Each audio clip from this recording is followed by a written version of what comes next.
Hello, gamers, and welcome to the latest episode of Express Lane, the show that brings you speedruns in 60 minutes or less. I'm your host, Oscar424, with occasional guest appearances from my quirky co-hosts, Galahad and Freya, who are currently sleeping because we just came back from SGDQ. I hope you all had an absolute blast during that. I sure as heck did. We ended up raising $2.4 million to Dr. Supports, which was super awesome. But for today, we are going, well, this is kind of a part 2 episode. It's been a while since I've seen y'all. I hope you're doing great. And the last episode, we did some platformers. And let me tell you, I'm kind of obsessed with platformers. So we are having another round of awesome runs to continue the platformer panic. So we're ending the day with Mega Man 10 with my favorite character, Bass. We have Lunistice before that. Ollie-Oop, which is corgis on skateboards, or just dogs on skateboards in general, which is just awesome. But to start things off, we are doing an absolute legend of a video game. That is Cuphead version 1.1, 80% regular with Michael. So hello, friend. How are you? Hello. My name is Michael. I am a longtime runner of Cuphead, and today I'll be running version 1.1 80%, the game's most popular category, where I'll be beating all 19 bosses as quickly as possible. This category is filled with tons of tricks, glitches, skips, randomness, so you're in for a treat. I've been grinding this category for about a year now. I'm currently top 10, and these past few weeks been actively lowering my time, and I feel amazing. So let's get this started. In 3, 2, 1, go.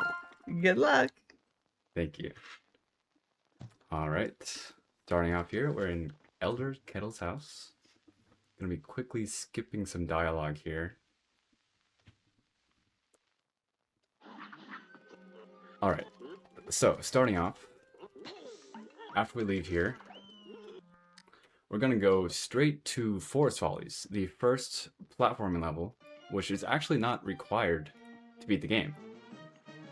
We're actually going here because we're gonna have to buy Lobber's Bread, which is the optimal loadout for this category.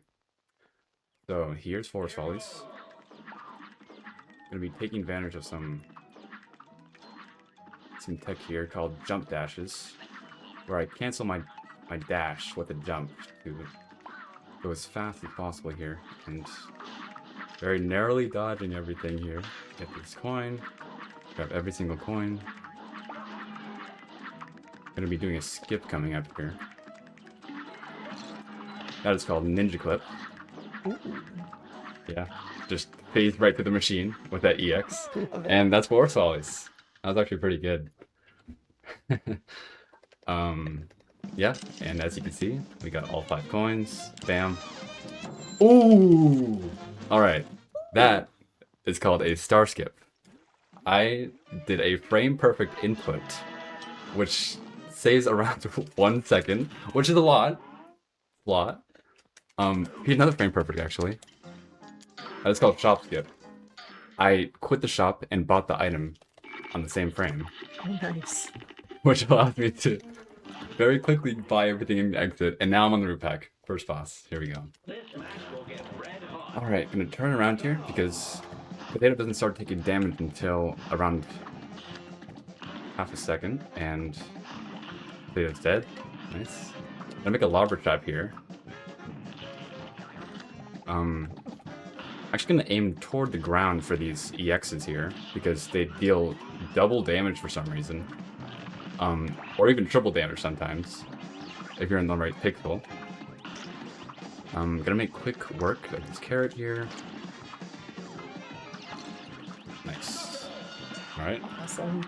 That's the first boss. Gosh, every time I see a Cuphead run, I love playing this game, but it just reminds me how bad I am at this game. Like, y'all make it look so easy, and for those who have never played Cuphead, it's not. It is not this easy. Right. And funny you mentioned that. I feel like the more you play the game, well, obviously it's gonna get easier because you've played it more, but the less time you spend on the fights, just the easier it becomes. So here's Ribian Croaks here. Got the flies pattern, which means I'm doing kind of a glitchy setup here. Uh-oh. Oh! Okay, okay. Alright. Cuphead is hard, okay? Alright, we're getting the punches pattern this time, which is actually a lot easier than the flies pattern. We just do that. We're shooting right in the spot, which actually hits both frogs at the same time for double damage. We get some over damage on that EX. We actually skip phase 2, dealing so much damage right there. Alright. Here comes final phase. I have a lot of cards right now, so I'm gonna do that. Tigers. Shoot all my EXs downward because they hit for double damage. Nice. Make very quick work of that. Ribian Croak.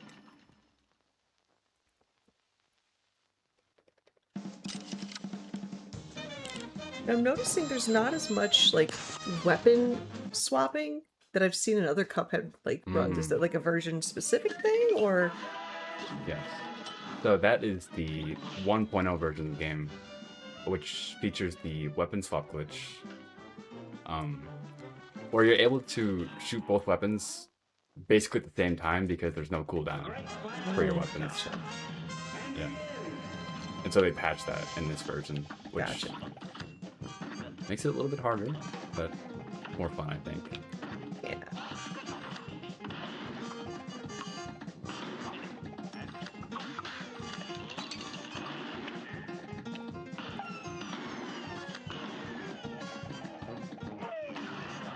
Nice. Alright, so what I did just there was I did what's called goopy quads, where you shoot 2 Lobber EXs up and down right at the phase transition, which is, it's kind of weird how this works. There's like a hitbox off screen, and when the phase ends, they swap. And so you're able to hit both of those hitboxes if you do your timing just right. I think I missed it there, maybe like a few frames off, but the basic idea. Okay. Okay. Coming up, this is our first plane fight, Hildeberg. And this is actually kind of a spooky fight because you'll see pretty quickly. We're gonna be spending most of the fight at 1 HP just to optimize our damage. We're gonna take a damage boost here, ooh, just like that, and then just staying really close, making sure all of our bullets hit, trying to give as many attacks as possible. Nice. Into phase 3. Oof. Another damage boost right there. Ooh, nice. Killed all those stars with that EX there. Actually, a pretty good fight right now. Ah, of course I get Trollnado the moment I say that. Lose about a second, but It was listening in. yeah. Alright, going to time an EX here because she actually wasn't taking damage during the phase transition. But that's why I stayed all the way back. Make a big trap. And I'm gonna be getting some UFO clips here, where I get the EX stuck in these UFOs. That was a good fight. Oh. Actually, really well played. Yeah. Again, scary fight, 1 HP like the whole fight. You said something about a damage boost being at 1 HP, or you could just Yes. Yes, the reason I was at 1 HP was because I took those damage boosts. Gotcha. Yeah. Alright, coming up is perhaps the most iconic fight of the game, but personally the hardest and most frustrating boss in the whole game. So we're gonna stay back, of course. So this is Seeds. It's just about the worst pattern you get. But it's fine, you know. Let me try to land all these lobbers. Kill this guy. Get double Seeds. Of course. The name of the game of this boss is just don't die when he gets Seeds. Yeah, I missed the name of that. I died a lot to this Yeah. boss. So much death. Yeah. All right, and that was Isle 1. That's awesome. So, like, do you have, like, just an overall, like, favorite fight within Cuphead, or are they all pretty I actually awesome? do. Ooh, okay. Final boss is my favorite. Ooh, good choice. I've spent like too much time, like an embarrassing amount of time playing that fight. You're just practicing it. It's addicting. Yeah, practice, and yeah, it's also the hardest boss in my opinion to optimize, Really? which makes it the most fun. Is it just, like, a huge RNG component, or, like, something Yes, else? yes. Gotcha. You'll see. You'll see. All right, we're on to Baroness. Okay, that's a hard opener. She's gonna give me 3 of 5 possible mini bosses here. Oh, I barely got that. Okay. We go down to 1 HP here. That's scary. Okay. Gonna be a very scary last phase. I got no over damage. Jump away. Okay. Ooh. That's a really good pattern. You can get 60 possible patterns on Baroness, because 5 possible bosses reappear. Hmm. So, that was a pretty good one though. And now we're going to very quickly swoop by this guy, pick up the bombs, which are a crucial element for playing fights from now on. I'm actually going to be switching the keyboard for this because there's a frame perfect input that is much easier with keyboard here. Well, that's cool. Called a Luigi swap. Whenever I EX, I'm trying to get a bomb out at the same time, which normally you can't do, but right there. You EX and swap at the same time, which allows me to keep shooting while I EX, Oh, which nice. deals a lot more damage than you realize. Get this parry! Okay.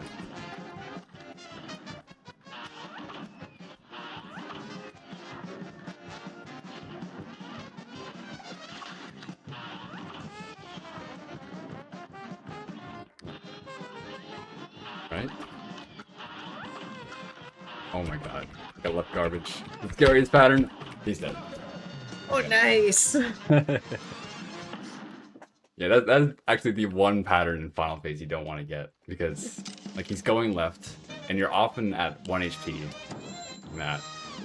And if you miss one of those Luigi swaps, you're basically dead. Gotcha.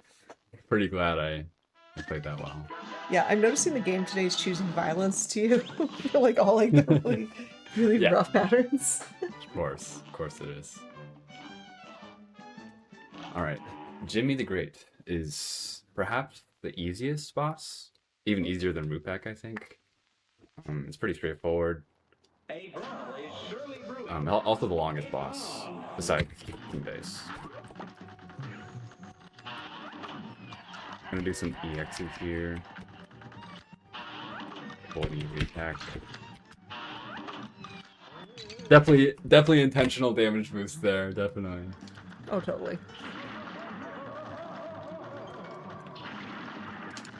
Okay, this is kind of an auto-scroller.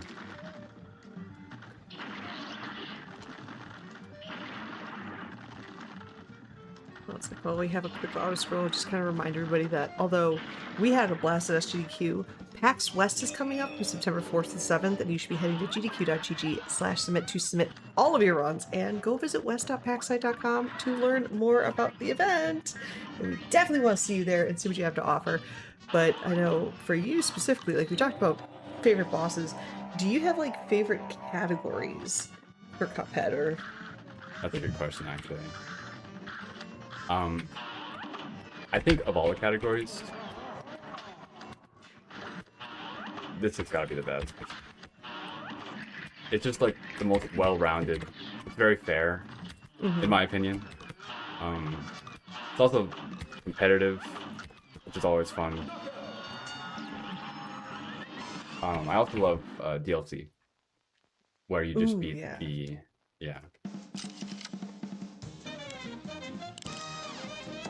Lately, though, I've been grinding out this category just because it's been very active in the community.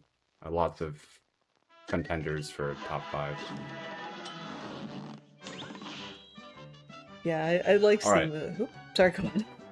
yeah. Coming up, this is maybe the biggest choke point of the run. I'm going to be trying a skip. Beppy skip. So I'm going to be doing a lot of damage right here. Like a big lobber trap, or let's try to.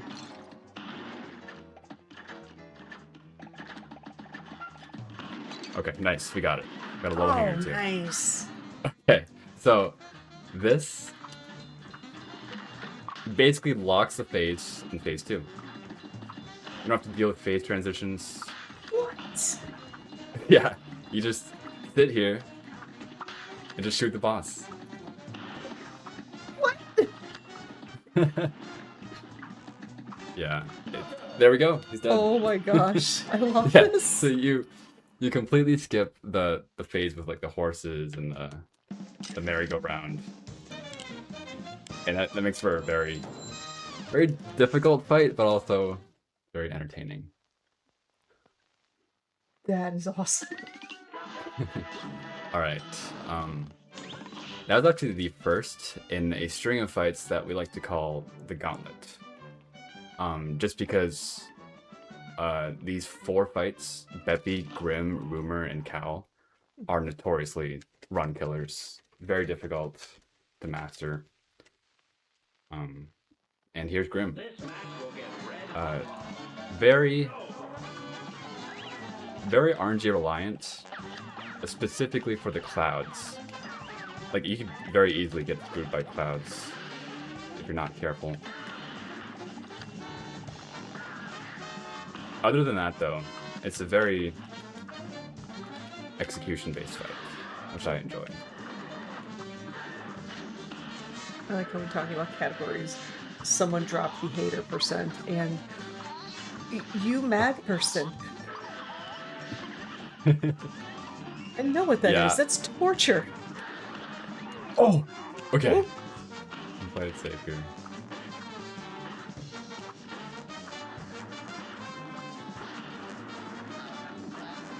I think hater for those that are curious in chat. I think was it like 200% on expert with only the pea shooter? Yes. Oh, That's a brutal category. No. Never done that myself, but I envy anyone who's done that. Turns this game into Cuphead Souls. Exactly. All right, that was Isle 2. Actually, maybe my favorite Isle. It's got a lot of great bosses. Coming up is Isle 3, which is the longest section here. Also some of the trickiest bosses. First of which is Rumor Honeybottoms, which is also a boss with a ton of platform RNG. We're going to be trying to play around that. Nice. Worker bees, I relate to you so hard. Oh my gosh. Look at that platform RNG. That was atrocious. Ooh. That's a thing. Oh. Okay, this is gonna be tricky.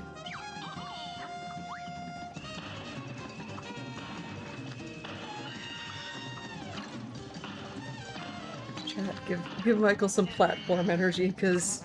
No! Okay. I almost got the cycle there. I maybe like a lobber off. Ooh. There we go. Oh, wow. Yeah. So that is Rumor Quick Kill. Or would have been, if I got nice platforms.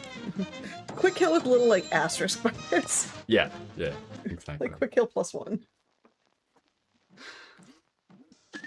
Okay, coming up is Dr. Cal's robot, which actually took me the longest time to learn of every boss in this category. Really? Why is that?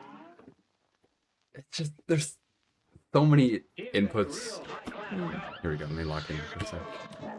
Go for it. 1 second antenna. 2, 3, 4, 5, 6. Nice. Okay. Very nice fade.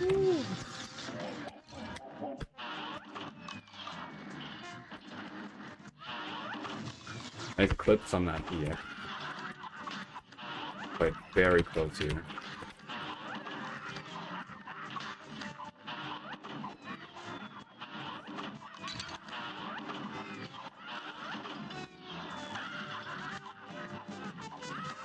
He's dead.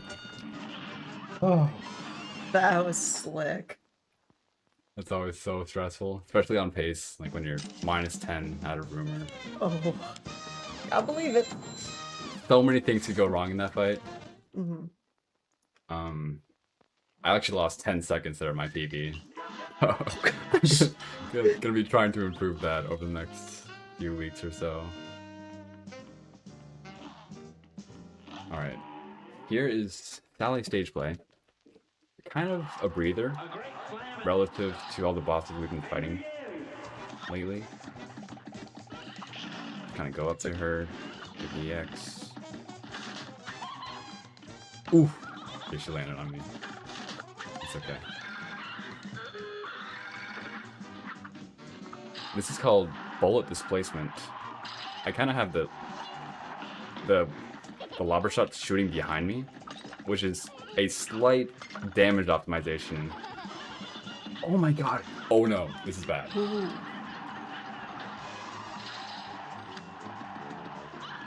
Okay, I'm gonna play this pretty safe here because I'm on 1 HP.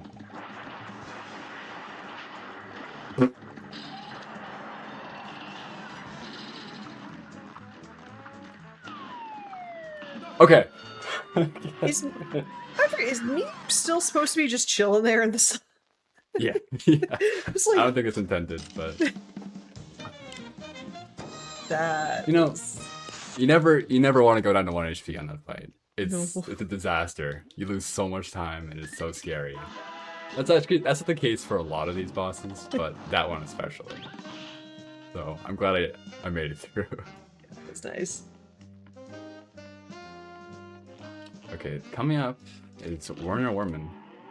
Another one of my favorite bosses, just because of the damage optimizations here. I'm going to be doing a tech called a flick lobber, where I just very quickly get these lobbers out.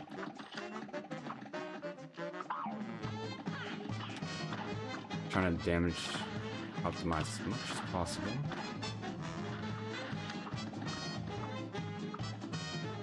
Gonna be going for an EX here. That dealt 6 times the amount of damage it should have dealt. What?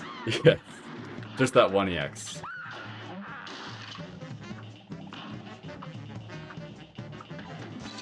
Nice. Yeah, so that was another instance, similar to Goopy, where there's a sprite off screen and they swap at that specific frame. So if you time the EX just right, it hits both and does a ton of damage.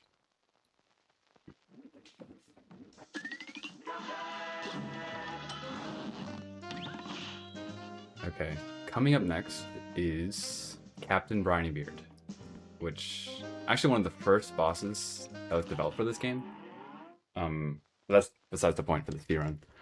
It's also one of the most RNG variant fights. So, oh my god. Okay, I'm gonna have to log in here. Okay, getting shark here, which is pretty safe. Another animal here. Getting squid. Nice. Killing that squid makes the phase progress faster.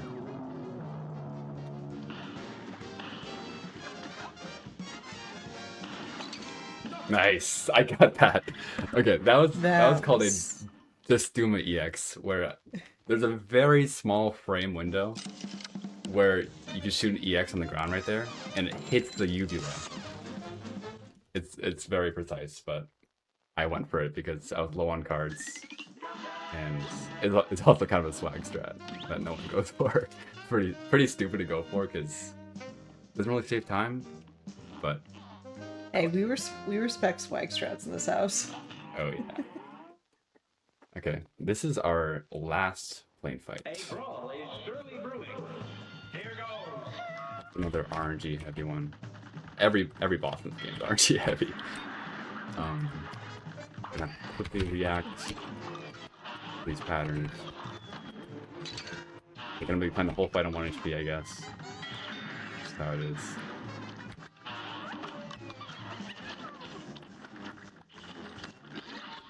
Ooh. Okay. Not scary at all. Not scary. Yeah, totally not. Okay, I just did a pretty cool trick right there. I was about to say, Yeah. you are not dead. Yeah.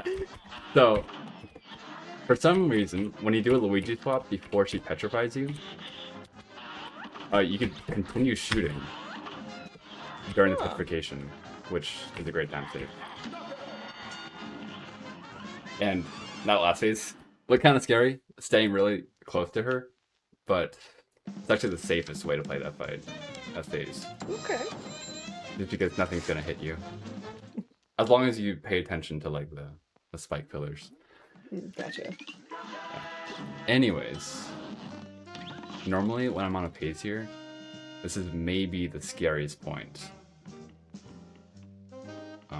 Partially because this is Phantom Express, which is a kind of a scary fight, but also it's a very, very cycle-dependent fight. You really don't want to miss some of the tricks we go for here. Getting optimal damage here. On this guy. Good. Gonna kill this guy all the way on the left. Lobber trap.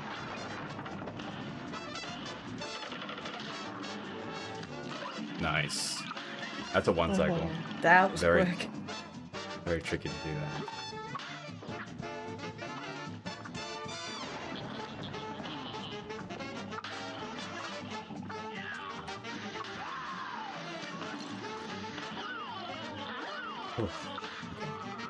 That's the harder RNG to play, so I'm glad I played it pretty well. And now final phase.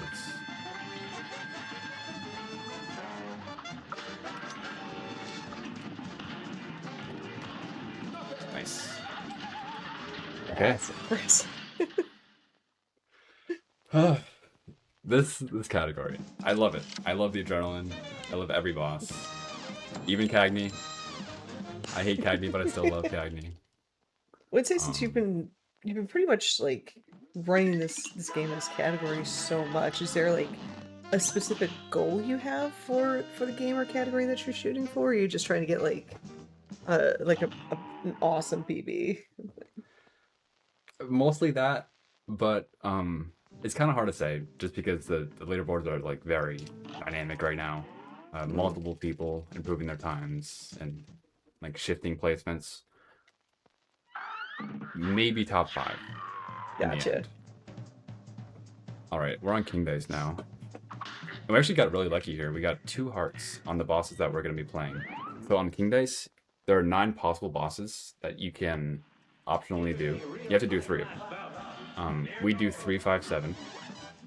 And you just roll the die to get whichever boss you want.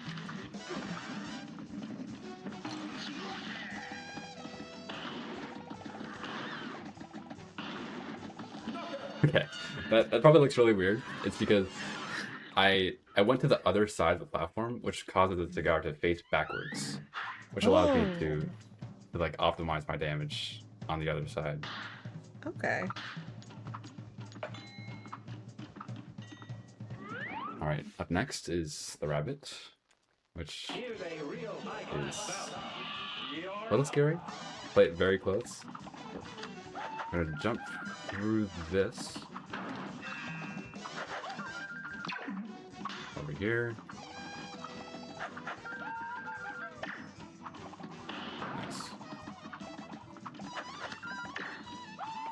Ooh, okay. Ooh. Nice. So Yeah, the again, boss at yes. 3, 5, and 7, are they like just the fastest, the easiest? Like, why specifically those? Yeah, so they are the fastest. Specifically 7 right here.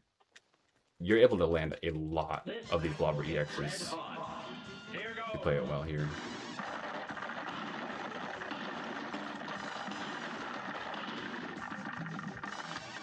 Ooh.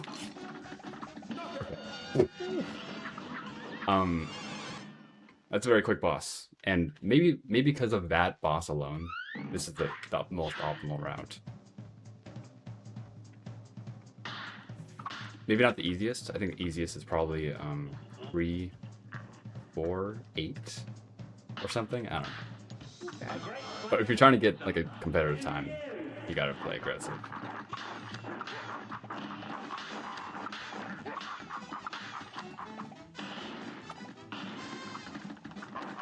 Nice.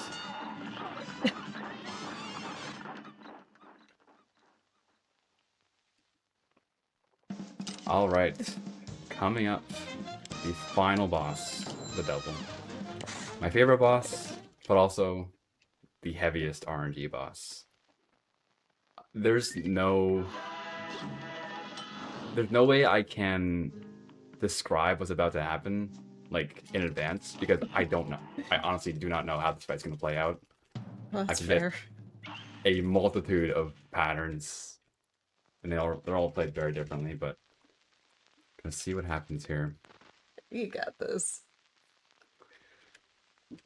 Good day for us. Well done. You're up.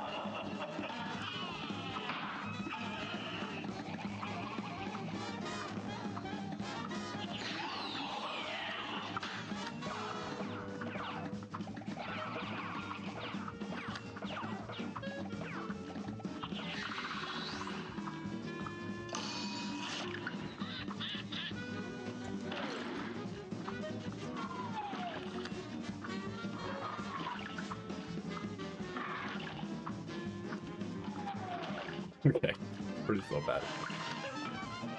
Okay,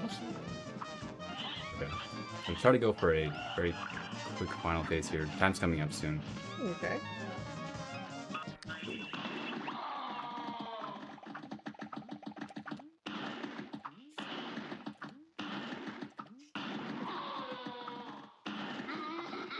Time. GG.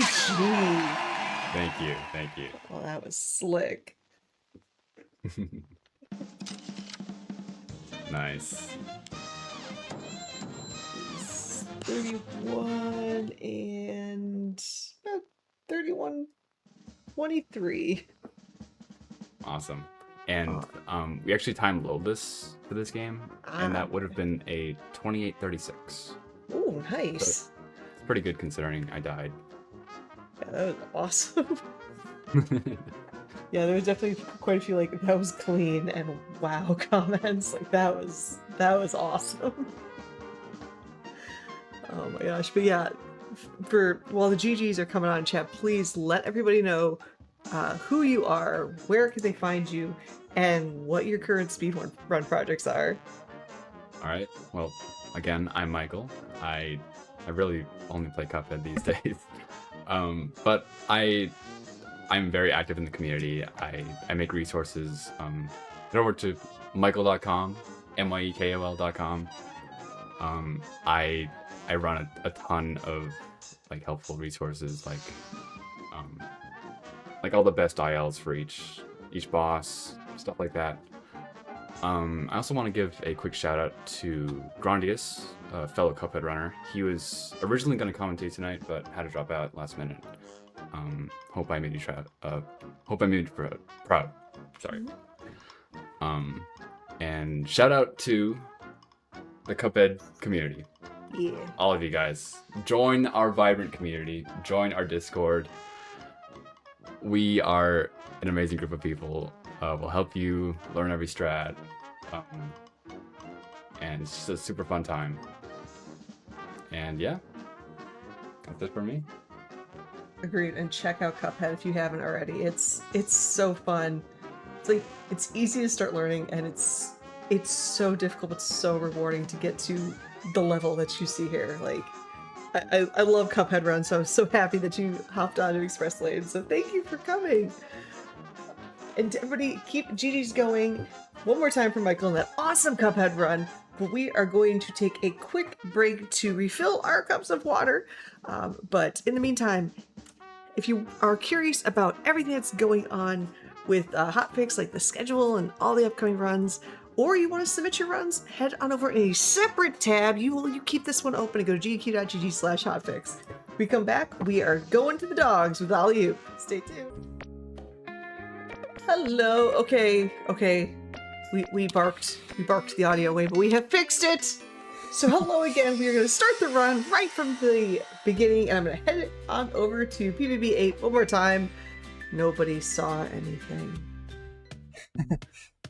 All right, perfect. Honestly, the music is so good. So like the fact that you didn't see it, like, yeah, we have to start this over here. So I got everything back together and ready to go. So timer, we'll just get into it again. But timer will start here on movement. So we can start in 3, 2, 1, go.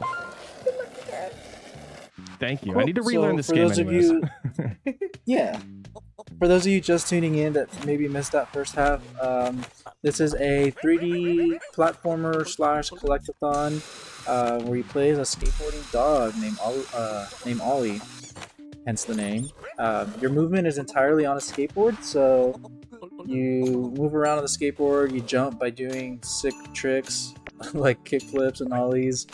You can also customize your board and costumes for Ollie, which we don't do for the run because it's slow, but it's very cute. I do have incentives for marathons where I'll have like an outfit that gets unlocked, which is super fun. Yeah. But each level has like certain missions, either collecting stuff, running errands for certain dogs, breaking things, or yeah, just like helping people. This first one in the neighborhood, we start off by doing this mission here where we have to break a bunch of pumpkins. I'm not sure who requested that for him to do, but we use the barking mechanic to just break them really quickly, which is super cool. And we don't need to break all of them, which is why he stopped right there. Once you hit, I think it's 25, then that's like the minimum requirement to beat that mission.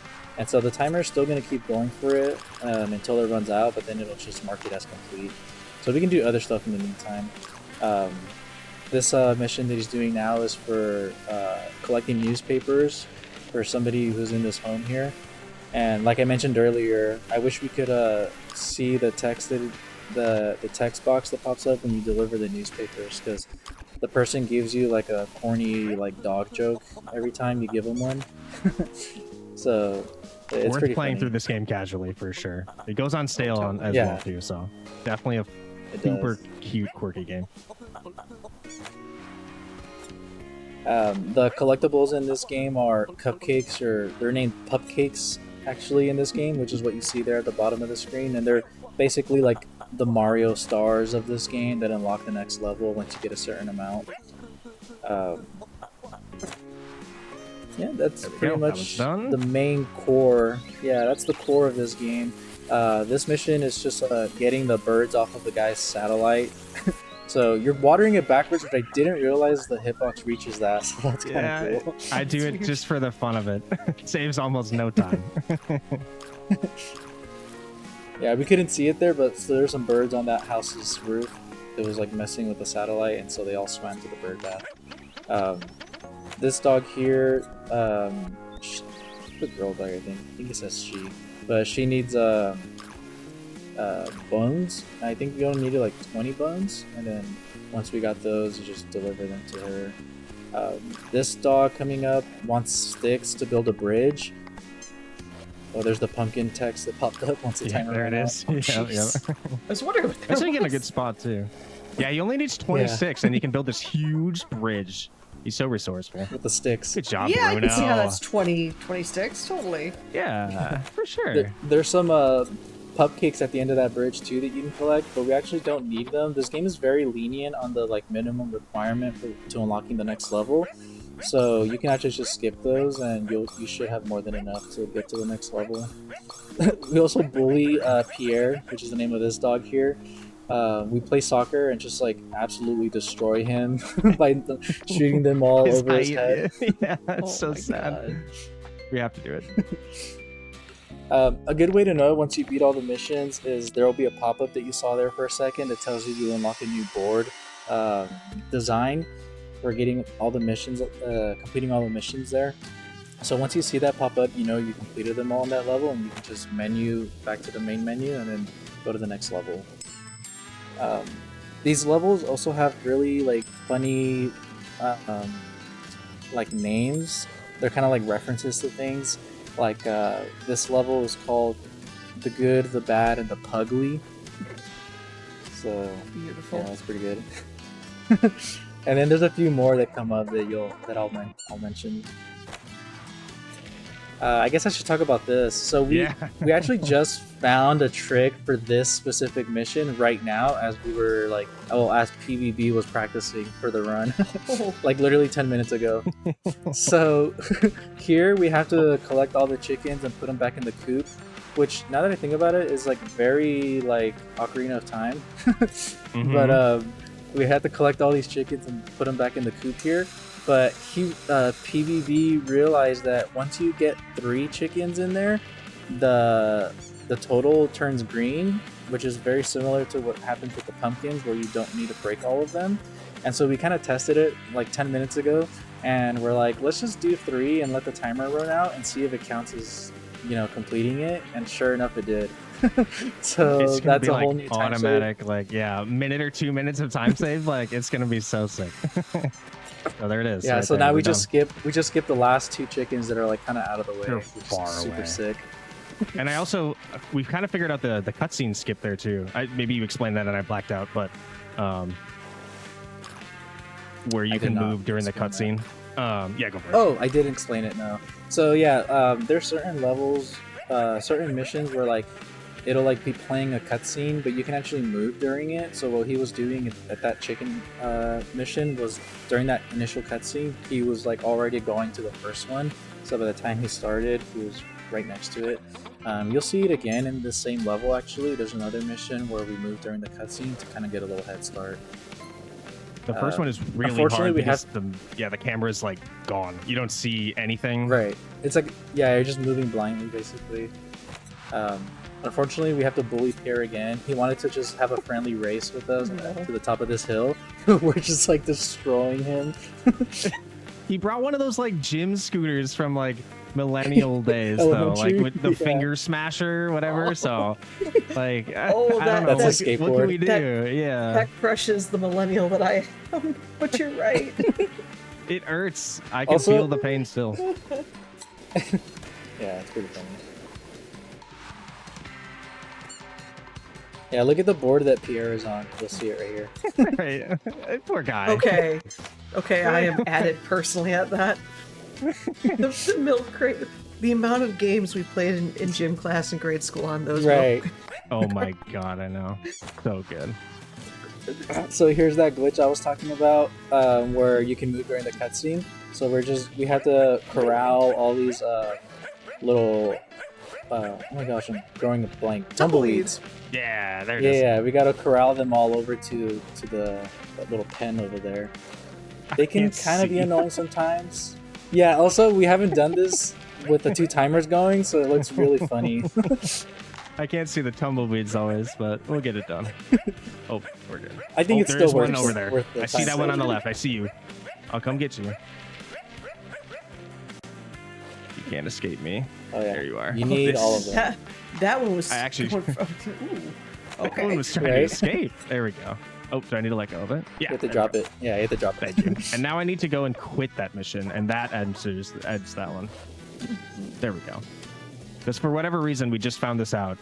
If you have both timers going and then you complete a timer-based mission, it just ends the other timer but doesn't actually complete the quest. So you just kind of got to manually do it, I think. Unless we haven't let the timer go. We'll test more. We'll see. Yeah, we'll have to keep testing it. So, this dog, his name's Bruno. He was in the first level. He needs his miners to get rescued from this cave. So we got to go in here and dynamite these walls out of the way. You threw it too quickly. Sometimes the dynamite can glitch. If you throw it too quickly, it kind of just gets stuck in the ground and blows up immediately. Yeah, but, you can kind of see that so you can't feel it. Like, you can feel it when you're playing the game, but basically it auto centers into the middle. And if you do not wait for that, it's going to go anywhere in the world. So even right there, see there, it autoed. I can try to throw it early. It's super risky and random. So you kind of have to wait for it to just like lock in. Right. Oh, the wanted posters. If you throw it too early, it'll just like it will hit the ground. About those. Yeah, so there's like other collectibles in the game, like those wanted posters that have Ollie's face on it. Other levels have other random little collectibles, but they don't actually involve any of the missions. They're not used for any of the missions, so they're just kind of like extra stuff. I guess if we were to implement a 100% category, then you can collect them all, because it does show up in the total screen when you pause. So technically it would be needed for like theoretical like 100% category. That's right. All right, we're gonna see if we can get the beloved. Oh, never mind. Let me talk to him first. Because all the buttons do the same thing. Interact and throw are the same button. Of course. Right. Not the double. Unlucky. All good. So sometimes when you break that ore deposit, it'll drop 2 golden ores instead of 1, which saves a little bit of time because you don't have to go break another one. But that's all right. Not the biggest deal. Yeah. It's I mean, fun. you still have to go back and pick it up, but like you would save time not picking up another dynamite. But, yeah. You're right. It's seconds or less, probably. You're right, but it's fun. Yeah. See, up there, it always does that that one to dropped me. 2. It's always insulting. It's like, here's 4. I don't need 4. Thanks, I hate it. Right. Here we go. Throw that one. And then here's a cool little trick that we can do with the pause menu. Oh my god. Oh Oh no! no, To throw it. that didn't get all. Did that get all 3? It somehow No, did. it did, because it's did? giving you the cakes. So You're right. Okay, but it didn't show. That was weird. Yeah. Yeah. So what we did so how did Ollie just teleport out of the cave? You might be wondering. So there's a button in the menu when you pause to unstick Ollie. It's literally called unstick Ollie because way back when the game first released and I played it in its beta form, like 2 years ago, there was a weird glitch that would happen sometimes where if you're like doing a bunch of jumps, Ollie would actually flip upside down and get stuck in the ground, and so he's like upside down with the board facing upwards, and you would just be stuck like clipped into the ground. So the developer was kind enough to add an unstick Ollie button that just warps you back to the start of the level, and it's still in the game even though he doesn't clip into the ground anymore. And I found it useful for certain areas of some levels. Instead of having to backtrack and go back to where you need to go, you can just use that unstick feature to, just warp out of there. Like, speaking of millennials, hello. Yes, Yeah. so you might be wondering why this level looks completely different. It's just like a cool, like, Tony Hawk inspired level because, as you can see, now we get points for doing tricks. At the bottom of the screen, you can see it, like, jump. Every time you jump. Yeah, ball, hop, and yeah, they're just spelled There's really so funny. many. Oh my God. So we're collecting letters like you do in Tony Hawk, but instead of collecting skate, we're doing treat. There's also like breakable objects. Like this is pretty much just like Tony Hawk's Underground, but vaporwave. Although this level is called Pupperwave. Yes, it should be. That's cool. Yeah, it's super sick. Leapy. Yo, there's so many.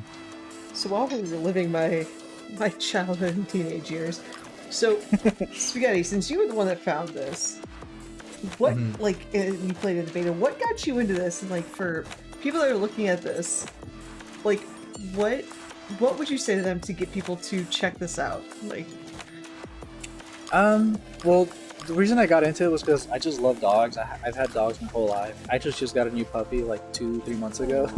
But I played through the game and I love classic 3D platformers. Like that's my favorite genre of video game. So when I saw this, it like hit all the marks that I like. And then obviously after playing it, I was like, this would make a really cool speedrun. So I kind of just decided to route it. Eventually got PB into it. Taught him the game. I think if you like platformers, if you like cute, wholesome games. Oh my god, I have to stop saying that because I want to talk about this really quick. I'm doing too many. We don't need this many. So I'll lag the stream. The combo system. The combo system. If you're barking while you're grinding or jumping, it'll like multiply it. As long as you're grinding, you can keep barking, and it'll just multiply that times whatever, and you can just spam that almost infinitely. The reason he did that is because one of the missions in this level is to get 1,000,000 points or something like that, and the fastest way I found was to do that, where you just spam the bark, and you can do it to where it fills up your entire screen and like drops your bit rate down. It's pretty funny. Yes. That's my favorite part of the run. But yeah, I would say if you're enjoying any part of this so far, I would say give it a shot. Yeah, it's actually on Switch as well. I think this year it released on Switch, so it's on Steam and Switch now. Yeah, and I think it's the same basically build too. So like I think it's can count to a speed run. So even if you don't have it, some people have bought this game casually and have talked to me like, oh, I love this Ollie-Oop game on Switch. I'm like, yes, me too. So I think you could play it. It's honestly, while there's definitely some tricks in it too, like it's one of the first games I've ever learned to speedrun, and it's like it's easy in that way where it's just like go do things, like remember the routes of things. There's not like crazy frame perfect glitches or anything. So it's just a very cute, fun little game to, if you're like especially looking for like a first speedrun, I would say this game could definitely do that. 100%. This level is in space, clearly, and it's called Pause Attacks, which is a reference to Mars Attacks, which is an old sci-fi movie. This level also has a Starbucks in it, which is here. I forgot what they actually call it in the game, but it's basically Starbucks. I call it Starbucks. The joke is that, but I don't know what it is. Yeah, Starbucks. It might be. The joke is that there's a Starbucks everywhere, even in space, even on Mars. So that's valid. Yeah. So what we're doing here is we didn't talk about this feature that you're doing. So this first person view that you're doing right now, it's like the dog vision where you can see certain collectibles that are invisible to the human eye. But if you go into the dog POV, you can see them. They're basically buried bones that we need for one of the missions. It's cool because once you go into that POV, I don't know if you can tell, but the color scheme changes a little bit, and it actually gives you like the dogs like colorblind, like basically the way they see the world. So that's like a dog's POV, the same color scheme, because they are a little colorblind. Yeah, there's a lot of clever and creative things in this run for sure. There's like a fisheye lens, like that's very stereotypical like skateboarding fisheye lens, and it's basically you go to a goldfish bowl, and then you'd like put the goldfish in your eye. It's not that creepy and gross, but like I'm not explaining it well, but because we don't do it in the run, unfortunately. I'm gonna grab this other back. It basically just turns the game's like screen into like a 90s skateboard like video montage where it's like fisheye lens, super aesthetic. Gotcha. Yeah. Not useful for the run, but it looks cool visually. Yes, a lot of clever things here. All right. The last level in this one. A couple of these missions, unfortunately, you have to talk to them, start it. Oh no, what did I miss? Charge up rover. What did I do wrong? Did you, oh wait. Did you grab the wrong amount, or maybe? I thought I needed. Oh, you have to talk to him twice. Did you not talk to him twice? Oh, the one down there. You're right. I was literally explaining it, and then I didn't do it. I did. Yeah, sometimes. Put in a request to the dev. So, oh my god, I'm stuck. Oh, you're stuck on the UFO. So sometimes you can talk to a character once you have like a certain items they need. they'll just complete the mission right away. But sometimes you have to talk to them twice, once to start the mission and then once to complete it, which There it was. happened There it was. Yeah. Good.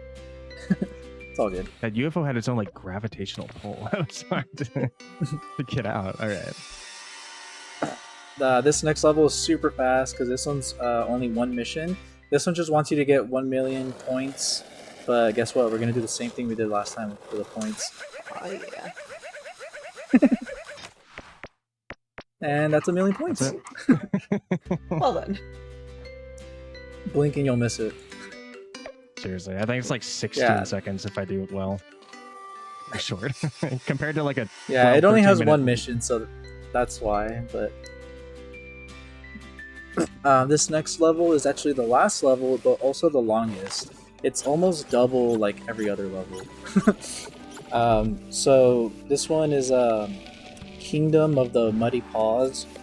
I actually don't know what the reference is to that name. If anyone in chat knows what that's supposed to be referencing, let me know. So we're actually stuck in this like forest area first, and we have to go up to Pip, but in her witch form, because she has a witch hat on. And we have to give her certain items for her to like cook this special brew to get this like fog lifted, so we can go to the rest of the level. So one of them was the pumpkin, the golden pumpkin. The other one was that smelly boot that you just picked up. And then the third item is this steak, which I thought you had to cook, but apparently not. You can just give it to her uncooked. It doesn't matter. Throw it in raw. Yep. It's Right. pretty gross. You don't have to eat it, thankfully. I can just leave, and it opens up Yeah, the portal good. to the rest of the map. Cool. So now we can go to the rest of the level, and it's also daytime. So we switched the collectible in the level from the little star bits that look like rock candy into coins. You also did PB did a trick right now where we have to light these torches, but you actually don't need to have the stick lit up to light the little campfire. You just have to touch it with the stick and it'll still count, except for the third campfire. So this one again, you'll just touch it unlit and it'll just light up. Normally you'd have to platform around these like lily pads without getting your stick wet so you can light it up, but it doesn't matter. Which is hard to do, so it is very nice that it works like that. And then And I those think- little oh, here we fairies, go. yeah, the little fairies that you can see with the dog vision, there's 5 of them spread out across the level, or this area at least. But if you talk to them quickly enough before they fly away, you can actually trigger their dialogue more than once, which counts as finding it again. So The reason why I'm a little lost as well is because it used to be you could get all 5 in one, because the hitbox of the fairy would stay, even though the fairy would fly up. Now it's like you can maybe get 3. You could see me like really spamming my buttons to get 3, but I have to now route out 2 other ones, and I just sometimes forget because I'm not used to it. right, No fair. which is still faster than getting all 5, but yeah. Very true. So here we're playing whack-a-mole. It wants you to use the mallet, but it also says you don't have to, and it's actually way faster to just bark at them, because your hitbox for the bark is way bigger than the mallet. This one we do have to get all 10 though. There is no shortcut for this one. No. Yet. Not yet. We'll have more practice during a marathon or an event. And Right. find more Find glitches. another trick. Cool. And so once you get 20 coins, you can go up to this shop owner, which, by the way, if you guys haven't noticed, it's the same 3 dogs, or the same 4 dogs in like every level. They're just like playing make-believe. So he's a shop owner now. I think this is Pierre, And then- right? It's Pierre, yeah, it's Pierre. So And he's we're working not- a double we- too. yeah, he worked the daytime Does that shop work? and the nighttime shop. Yeah, Yeah, you got it. This one's just clearing out the windmill. That was the mole mission being completed. But here you just gotta clear out this windmill for whatever reason. Sure. Which you just kind of run into them. Sometimes they are very strong. Right. You kind of need a little head start. If you just like touch them, they won't break. Oh, there you go. You got Almost. One more. It looked like you got all 3. It did. There we go. I love this No, game. I don't remember after Confirms. complete this one. Well, the Yeah, thing it's very- Wait, confirms did that that, not like, work? dog on a It skateboard did. is you just sink to the bottom of the water. Right. Of course. You'll see more of that in a second. Speaking of water, yeah. Hey, Yeah. So here we have to fish, and you can collect 3 fish in 1 net. So we have to collect 5. So we'll have to Yes. do 2 trips, 3 here and then 2 more. Sometimes they're a little finicky, but you actually got really good ones right there.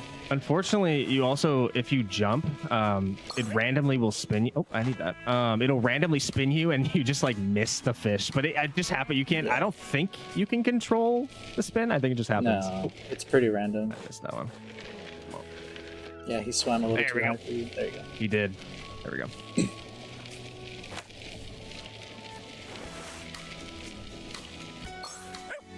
In a practice run earlier, a D-Rest run, I didn't turn in this quest, so I'm making sure I turn in that quest because I have to run all the way back to do it, Yeah. oh unfortunately. jeez. Also, I don't know if you guys have noticed, but when you're going really fast, you see like the white lines on the screen, which indicates you're going really fast, like in anime. Yeah. It just feels fast. I feel so speedy. Yeah, it makes you feel like you're going faster for sure. Yeah, I bet you probably aren't that much going that much faster, if at all. It could be placebo, and it's a fun Right. joke that the dev has done. Oh god. So here we're jousting, as one does, and using a plunger. It says 20 because there's 20 pumpkins, but we only have to break 15 of them. So as long as you get 15, you're chilling. And thank goodness, because it maybe feels like I'm kind of doing it, but it's pretty finicky, unfortunately. Whipping the Yeah, it can get analog wonky. stick around. I definitely usually miss Especially at least 'cause- one or two. There we go. Yeah, especially because the pumpkins go up and down, so sometimes like it'll just be out of reach. Oh, It's my built-in water break, though, so I love it.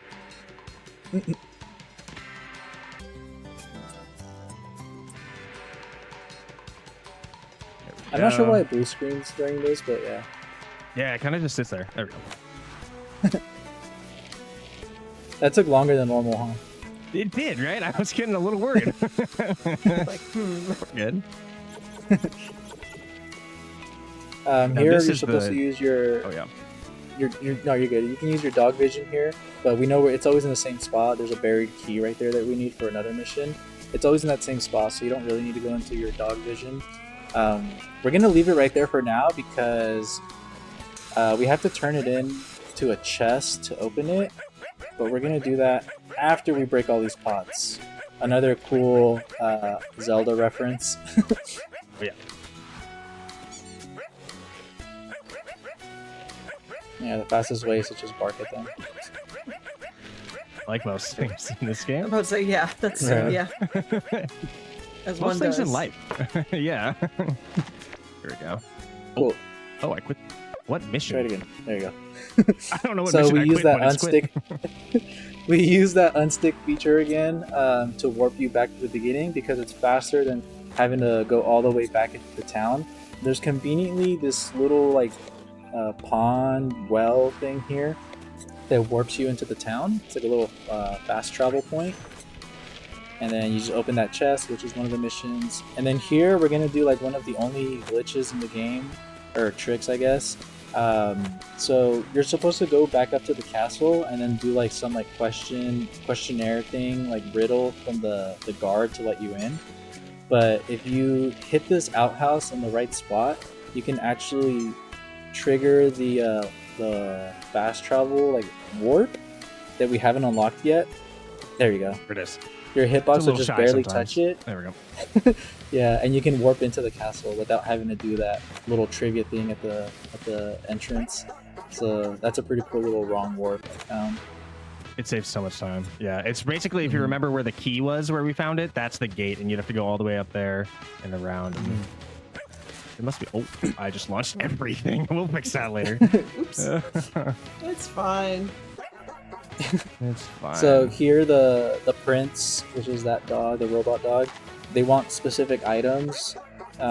Like he wants something orange, and there's an orange in this dining hall, so you'd think it's that, but he's like, no, not that. and it's actually the carrot that was in the yard, which is why we had the carrot in our mouth when we wrong worked up here, so that way you don't have to backtrack and go get it later. Then he wants the cooked steak, and then lastly he wants a dessert, which is going to be the strawberry on this cake right here. Yeah, unfortunately, I can't carry the whole cake, and I always mess it up. Just kidding. Right. Cool. All right. And then we're down to the last mission, which is at the top of this area. Hydrant strawberry cheese bone. Thank you. Sometimes I'm not speaking in riddles, but you have to hit these in a certain order, which is the hydrant, the strawberry, the cheese, and then the bone. And the time is coming up once he hits the final bell, which is this last one right here. And time. Roll credits. Let's roll those credits. All right. Cool. This That's game all is you. it's chill, but it's also it's so fast paced. There's so much going on. I feel Yeah, like there's I'm like always just- zero downtime. I will say I'm looking at the timer because we had that thing that was about was it 28? I don't know what I don't need to check right now, but What your PB is? very well was close to being a world record. We'll see. Let me see. Nope, it's not. I've got a sub 28. All right, never mind. But we've got it. We'll get it again. But yeah, that's Ollie-Oop. It's such a fun game, such a cute little game. Again, I'm so happy that I decided to join that community where you taught me this game basically, and I've never looked back since. There's no need for me to run it anymore other than that I literally just love playing it, and it's so cute. And every time I show it to somebody, they're like, oh my gosh, this is so cute, amazing. I'm gonna play it casually. I'm gonna speed run it. Like it's been such a fun game to play. So please join us in playing this game on speedrun.com. There's leaderboard. There's also a Discord. It's also, I think, shared with just the main game Discord, but we can also talk directly with the dev who is, I saw his name right there in chat as well. He's pretty much shows up to every event that Ollie-Oop's at, and will literally fixed a bug this morning or today somehow, right before Like the run. earlier today, like a couple hours ago. Yeah, like for this run, and it was super nice and helpful. So it's just a great community, super fun game to play as well too. So that's about it for me. I stream sometimes on twitch.tv/pbb8. I'll play this game. I'll have a couple other games. I also have a bird game, so I somehow found the niche of animal runs. But yeah, that's about it for me. Cool. And then yeah, like pretty much like you said, I'll just reiterate, it's a really cool run. The developer, like we mentioned, Alex, who's in chat, shows up to all the events and is super helpful with like helping us out if we find glitches that are a little too glitchy for the speed run. So that's super helpful. It's a cool game. We only have 2 runners. It's literally just us 2. So come fill up the leaderboards. That would be so cool. Thanks for having us, GDQ.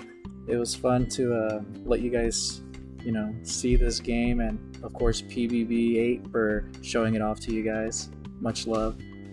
Yeah, thanks again for commentary. It helps. This game, there's a lot of tricks to explain and not a lot of time, so it's always a pleasure having you here to explain things and just have a good time with this game. I appreciate that, man.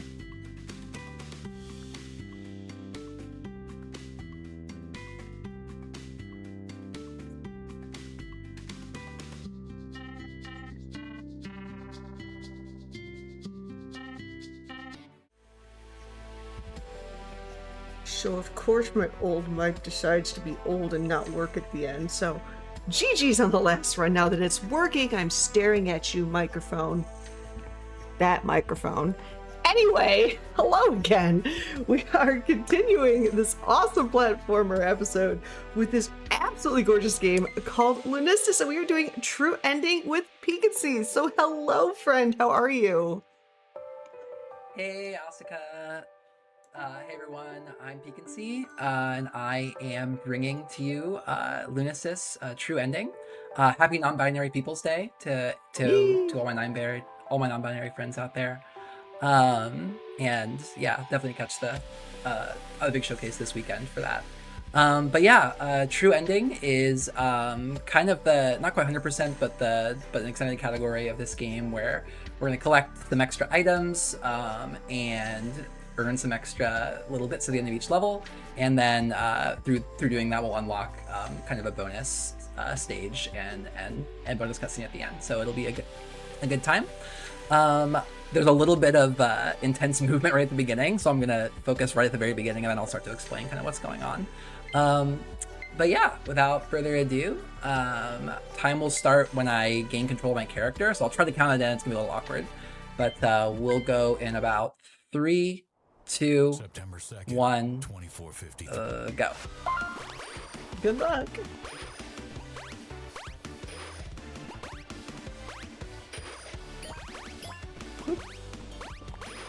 Yay, okay, cool. That's the worst part of that then. So yeah, this is Lunistice. It's a 3D platformer that has a lot of it's a big homage to like kind of the PS1 Sega Saturn era of games. It's got some really fun movement. It's one of the first speed games that I really got into, and I've been playing it, been doing it for a while now for various reasons, but it still just remains really, really fun to play even after all these years. So you'll notice, or years, after like a year and a half since I started playing it, you'll notice I'm grabbing letters. So you'll see at the on the left corner or upper, oh my gosh. On the upper left corner of the screen, there are the 4 letters that spell Hana, who are the character's name. Those are the 4 letters that we have to grab in each level to unlock the bonus section at the end of each level, which you'll see appearing right here. Those little purple, these purple platforms don't appear unless you've gotten all the letters, and yeah, get this cool little glitchy effect as we collect the key. So that was stage 1-1. There are 7 stages, each with 2 acts, so each stage kind of has its own aesthetic and mechanics, and in order to do the true ending, we have to get all 4 letters in the first 6 of the 7 stages, hopefully. Oh, well, that was unfortunate. And then, yeah, so just do that again real quick. You'll notice I have, that should be better, there we go. Gosh, that was still scary. I have 3 basically like movement resources that I have whenever I go into the air. I have 2 jumps and a spin. I can execute these in any order basically. You'll also notice that I'm doing a lot of, oh my gosh. You'll also notice that I'm doing a lot of this kind of funny looking movement like that, where I do a big, like a really, really high jump. That is called a spin jump, and it's not exactly an intended mechanic. It's something that was kind of accidentally added to the game as it was being developed, and was left in by the developer, Deke, because she thought it was really cool. It is really cool because it's basically the main piece of movement tech that we use to kind of break these levels vertically. So we do a lot of this spin jump mechanic to do things like this, for instance, where we can kind of get up these. Oh, if I can do it correctly, where we can get up these big like stair step kind of things, or just vertical sections of the game really fast. Oh, nice save. And yeah, and it's like it's it's like relatively easy to learn when you're learning the game. It's like a pretty important piece of movement tech, and it's relatively easy to learn. But it is definitely not like trivial. You basically have to input a jump and then a spin a couple frames after the jump, and we're fine. That will execute the spin jump, and then you still have your third jump, your third resources, your third resource, a jump, after you finish your spin jump. So by doing a spin jump and then jump, you can go really high, basically. Gotcha. And we're finishing up 2-2 here. Work out a little like some of the early game jitters, and then we're gonna move on to stage 2, which like I said, each stage has its own aesthetic and music. all of the like the graphics and the music of this game are all amazing. So it's really fun to explore the worlds as you're playing this game casually. But yeah, now we're on the beach, and we do a little kind of like pseudo out of bounds to like walk on the walls to like cut huge corners, like a huge corner out of that. Also, some new mechanics. Those water bubbles basically move you in a straight line along a track, and they go very fast, a lot faster than your normal movement. So you want to stay in them as long as possible, generally speaking. Then there are these beach balls which bounce you up in the air, and if you spin right as you are hitting the beach ball, you get an even bigger bounce. So you want to use that again to go high, which is helpful in a lot of places. Let's see what else. Well, someone did mention or ask in chat if there's any significance to the origami cranes, or was that just kind of a choice by the dev to make that collectible? I actually do not know what the significance of the origami cranes are. I think they're just neat. There is a 100% category of this game that involves collecting all of the cranes, and there are like hundreds of them. There's some levels that have like literally like 800 cranes in them. So that's a that's a pretty wild route to learn. But yeah, no, they're just the other collectible that's not involved in this category. I'm gonna hop over here. You'll notice that there's also a lot of crystals, like the one I'm going on right here and jump off of to get up here. The crystals are in the game. They're actually, a lot of them are placed there very, very conspicuously, like in very specific places to kind of help the speedrun. Deke, the developer, is a speedrunner and wanted to make this game kind of, a little more interesting for speedrunners. So she added a lot of these, a lot of crystals around the level to give you shortcuts, basically, and I love that. cut corners in the movement. Yeah, it's awesome. But the crystals are a little tricky to learn sometimes because they do break after you stand on them for like a second or even less than a second. They will break, and if they break, they do not respawn unless you fully restart the level. So you can't hesitate while you're on them, basically. Gotcha. So now we're on Q2, and there's some pretty cool little section of movement here to skip this big spiral section. There we go. Stop, rather than running around the big long spiral, you just use those tiny little platforms in the middle of it, and yeah, it's pretty satisfying to get right. Out of here. Yeah, lots of this game is really just all about finding all the little micro optimizations to basically take as many straight lines as possible to get from A to B.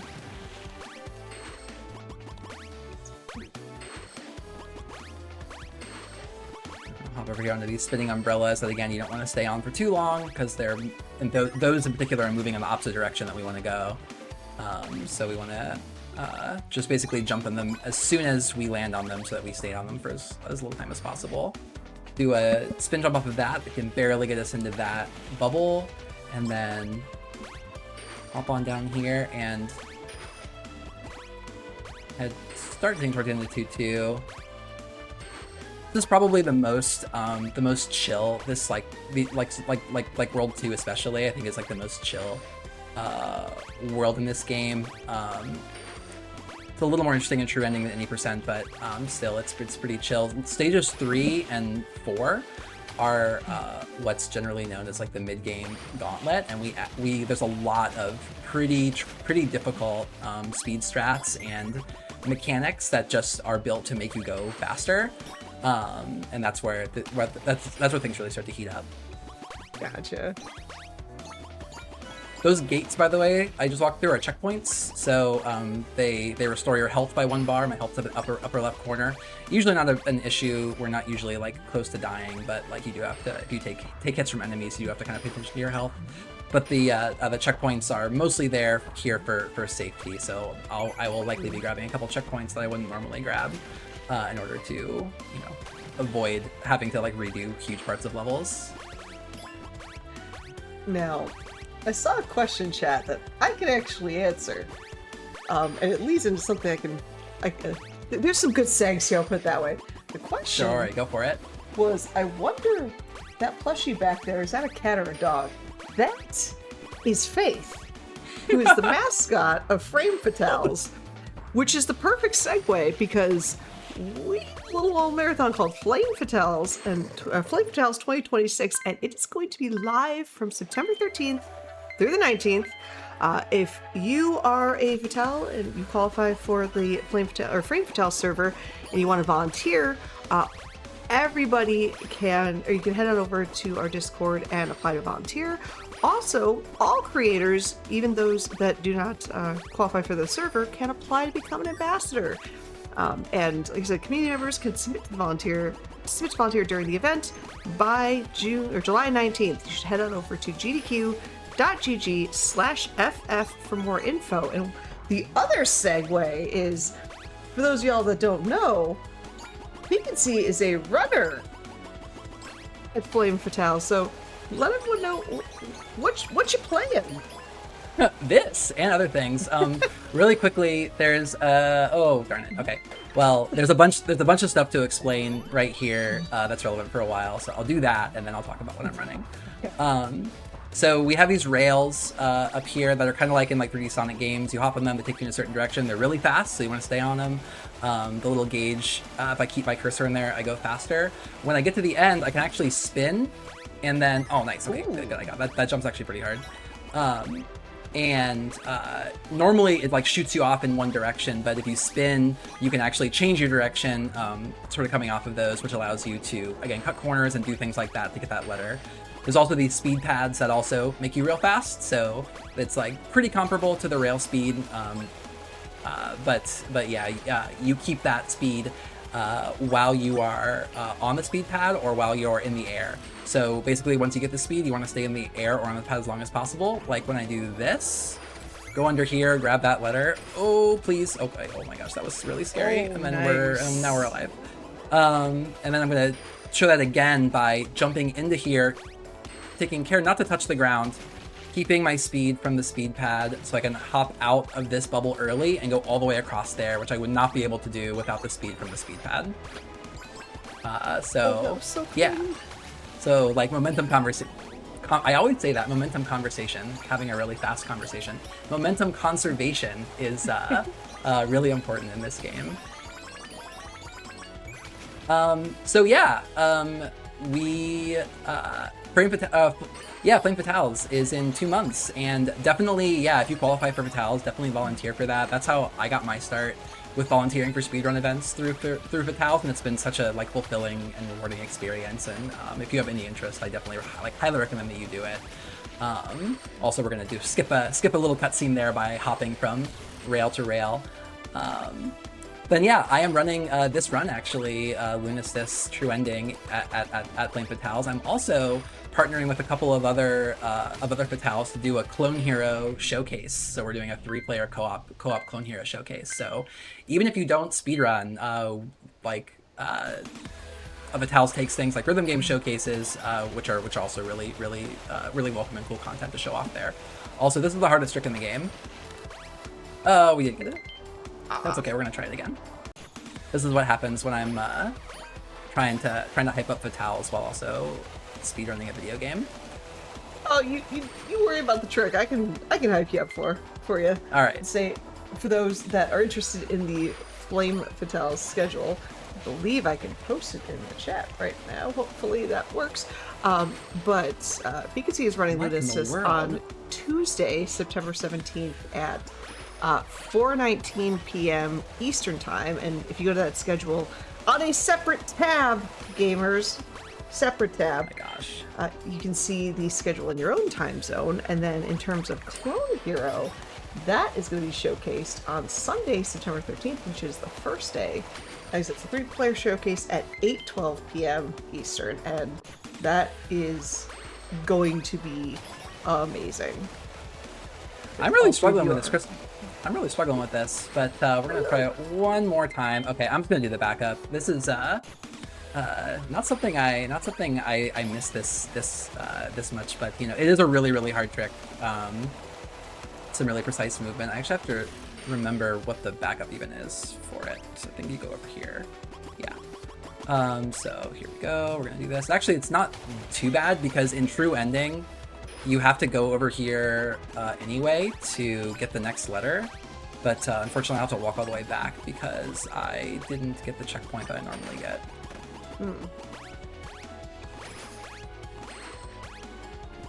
Yeah, so what all does entail the getting the true ending? Yeah, so it's just getting so there's the 4 letters that I've been collecting. I'm about to pick the first one right here. And normally, I think what I'll do is just die. And then, because normally what I do there is skip back to a checkpoint that I'm supposed to get. I'll try Crystal Jump one more time because I really feel like I should be able. There we go. Okay, of course. Like after I do this. Yeah. Okay. So there it is. I'm glad I actually did it. But yeah, that's a pretty precise. There's a very precisely timed spin jump that you have to do there on that rail, while also kind of manipulating your character's movement.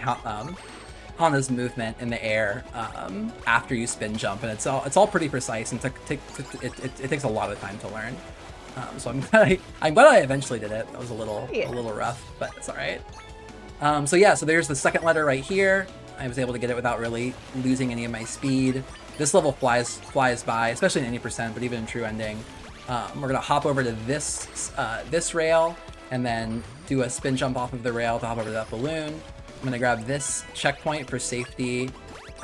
There's one more little skip right here where instead of following these rails the way the game wants to, we're gonna spin jump up there. And again, none of this stuff is possible without the spin jump, which again is not like an originally, like the levels weren't designed with that mechanic in mind. So you'll notice that, hey, there's the end of the level. We only have 2 of our 4 letters. One of them, we're gonna take a little leap of faith, jump off a cliff, and we get to land right here and grab the letter. Then we'll do some checkpoint abuse to basically go back to this checkpoint that we just got. And then this last one is one of the trickier ones in the game because most of them are before the like end zone, but this one's actually behind the end zone. So if you're playing this casually, you might have run around the level being like, where is the last letter, for a while before realizing you have to jump in that little bubble behind the end zone. And yeah, that was pretty scuffed 3-2, but we got there. So and we got to see the crystal jump, so it all works. Yeah, we got to see crystal jump. Yeah, no, I love that. Before getting into this, one of the nice things about this game is that it's timed with in-game time, like on the official leaderboard. So time spent in these menus doesn't actually add to your time. But this is in 4-2 in stage 4. The main mechanic is rhythm platforming. So you'll see with the music, these red and blue platforms will appear and disappear, and you'll see a little metronome at the bottom showing when they come in and out. And everything I do at the beginning of the level is very, very cycle based. So there's a very specific pattern of movement I'm going to be going through at the beginning of 4-1 and 4-2 to make sure I'm getting to these platforms basically right when I need to, as they appear. So this one, the scariest part is up here. I'm going to jump on top of that green crystal ahead of me, and I'm basically going to hop onto this right as it's coming back into existence, and then just basically making sure that I never have to stop moving. And then I get to do this neat little section of movement where I spin jump and turn Hana around so that I can hop up that tower really, really fast, and that's a really satisfying one to get. Oh, that looks super cool. So here, then I'm gonna hop over here and head towards the second of the 4 letters I need to collect. At this point, it's okay. That's fine. We're okay. We're fine. We're fine. We're not fine. And I'm all the way back here. That's okay. Don't have to. I can, let's see, where am I? This isn't something that happens super often. So I want to go here.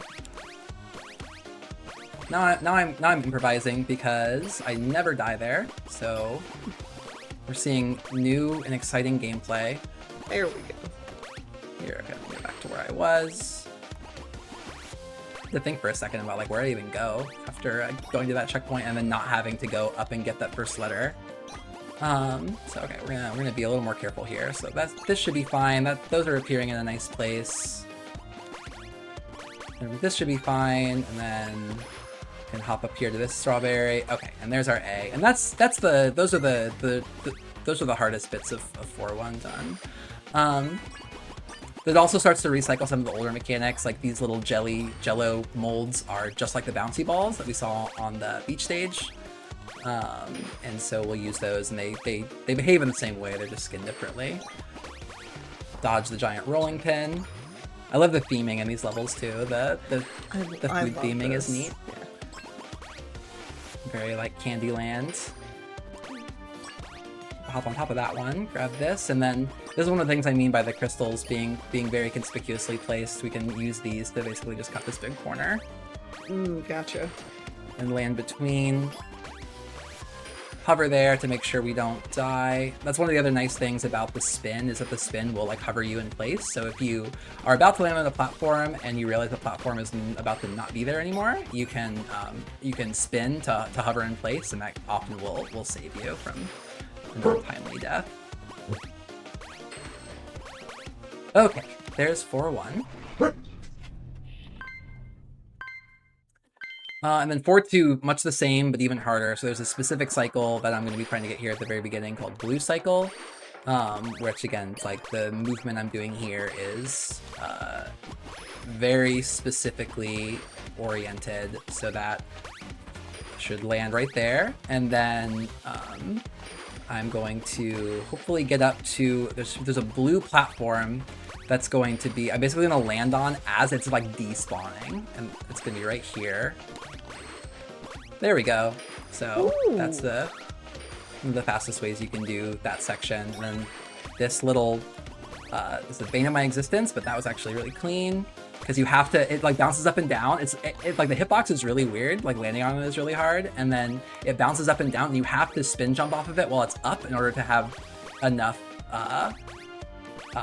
in order to make that that section. So anyway, these are like double time platforms that are super, super scary, especially when you're just starting out. But we got through them. We got that checkpoint, which feels really good. I'm gonna hop on here and hopefully get to this one before it disappears. There we go. All right, cool. That is most of the really scary stuff in 4-2 done. 4-2 is one of the harder levels to get all the movement right, and because like all of the timings on the platforms are so tight if you are doing kind of the fastest route.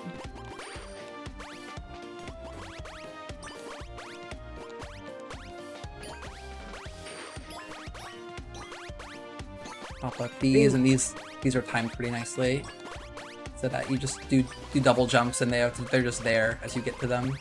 Get that. So impressive. And then hopefully I avoid hitting spikes. I want to try to avoid taking damage, just because it stops me in place for a second. So it's just a little bit slower to take damage. So if you can avoid it, you want to avoid it.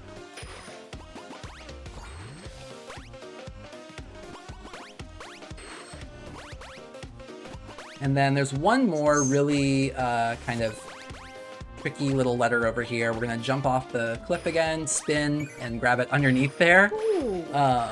You don't know it's there. It's one of those ones that's kind of like tricky to find. But that's a fun little strat. And I have to. Usually when I start these levels, I'm moving my camera to be out as much as possible, so that I can see it. So my field of view is large as it can be. But there, I actually I make sure I move the camera close in, so that it's a little easier to see when I need to spin underneath that platform. All right, that's 3 and 4. Yeah, 3 and 4 are the most intense. Besides maybe 7-1 is pretty intense too, but 3 and 4 are pretty scary. So we're through. So that's a good feeling. Always a good feeling. Heck yeah. And now we're on stage 5, which is stage 5 is like my favorite for a few reasons. I just love the music. I think the combination of mechanics are cool. I like the rails, so we have more rails again, just like in stage 3, with the same kind of mechanic where we jump off where we can spin, spin at the end to change our trajectory and cut corners. That little mushroom I hit spawns the rail. We're gonna see that a few times throughout. But then back to speed pads. We're gonna use our speed pad speed to clear this gigantic gap and land on that crystal. And then we're gonna do some more fun checkpoint stuff. So we're gonna spawn this rail, hop over here. This is a really mean letter. It's down here. You kind of can't get it without dying unless you get a rail. So we're not gonna spawn the rail that normally gets us that letter. We're just gonna jump off the edge, get the checkpoint, grab speed again so we can land on this rail that I spawned earlier. And then I'm gonna not miss the letter I always miss the most, which is this one, where you have to jump off this early to hop over to this part of the world. And at the end of these mushrooms, there will be the A in our true ending letter quest. And then we're back onto the regular thing. One of the cool things about the rails, when you hit the mushrooms and spawn the rails actually spawn in instantly. So even though like the animation takes a while, like it shows it snaking around, like the rail is there as soon as you hit the mushroom, and that's going to be relevant here in a second, because after I spawn this next rail, there's a little cutscene that's going to play, that would play if I was to stay on this rail, but instead I'm going to jump off this rail, land on the rail that's actually there, even though you can't see it, do a spin jump as soon as I land on it, and that shoots me off with a ton of speed over to get that letter, and that saves like a bunch of time over a couple other strats that you can do there, and it's pretty cool. Hopefully, okay, nice. Got the clean double mushroom bounce up there, and then, yeah, we are just about done with 5-1. Wow. So I love how so many people in chat are just like blown away with your skill at this game. And someone mentioned it's like, what was it? Like, she has incredible skill. This looks really hard. Yeah, platformers in general, they're actually pretty challenging to speedrun, and Lunistice as a whole, like, this, just watching the jumps and how you're like making the shortcuts and everything, this is terrifyingly hard, and you make it look so easy. That's sweet, thank you. It's a lot of fun. I don't know, I love platformers. So you might notice that there's no music. This is a bit of a weird level. It's like the most unique level. First of all, we're gonna hop on this tiny oh no, gosh darn it. Okay, that's fine. We gotta do that again. But yeah, so I guess we had to explain. There's three water droplets that you'll see up in the top corner. Those are basically, there's 3 water droplets spread throughout this level. It's a very non-linear level. And in order to unlock the middle of the level, which has the end, you have to collect the 3 water droplets. So if you do that the way the game wants you to do, it takes a really long time. So we're going to use some clever tricks to do the level in a way that was not intended. So we're gonna hop on that there's a tiny little section of that underneath that mushroom that you can walk on. It's very small, but if you land on it, then you can hop up to the mushroom and skip a pretty big section of walking. Then up here is our first water droplet. I'm gonna get it, and I'm immediately going to quit and go to checkpoint to get this checkpoint that I got earlier. Hop over here. Once it comes in, once the water droplet appears on our HUD over there, notice we have drums again. As you get the water droplets, the music starts to come back in layer by layer. So it's a cool little feature that was added for this level specifically because it's so unique. Super cool. Yeah.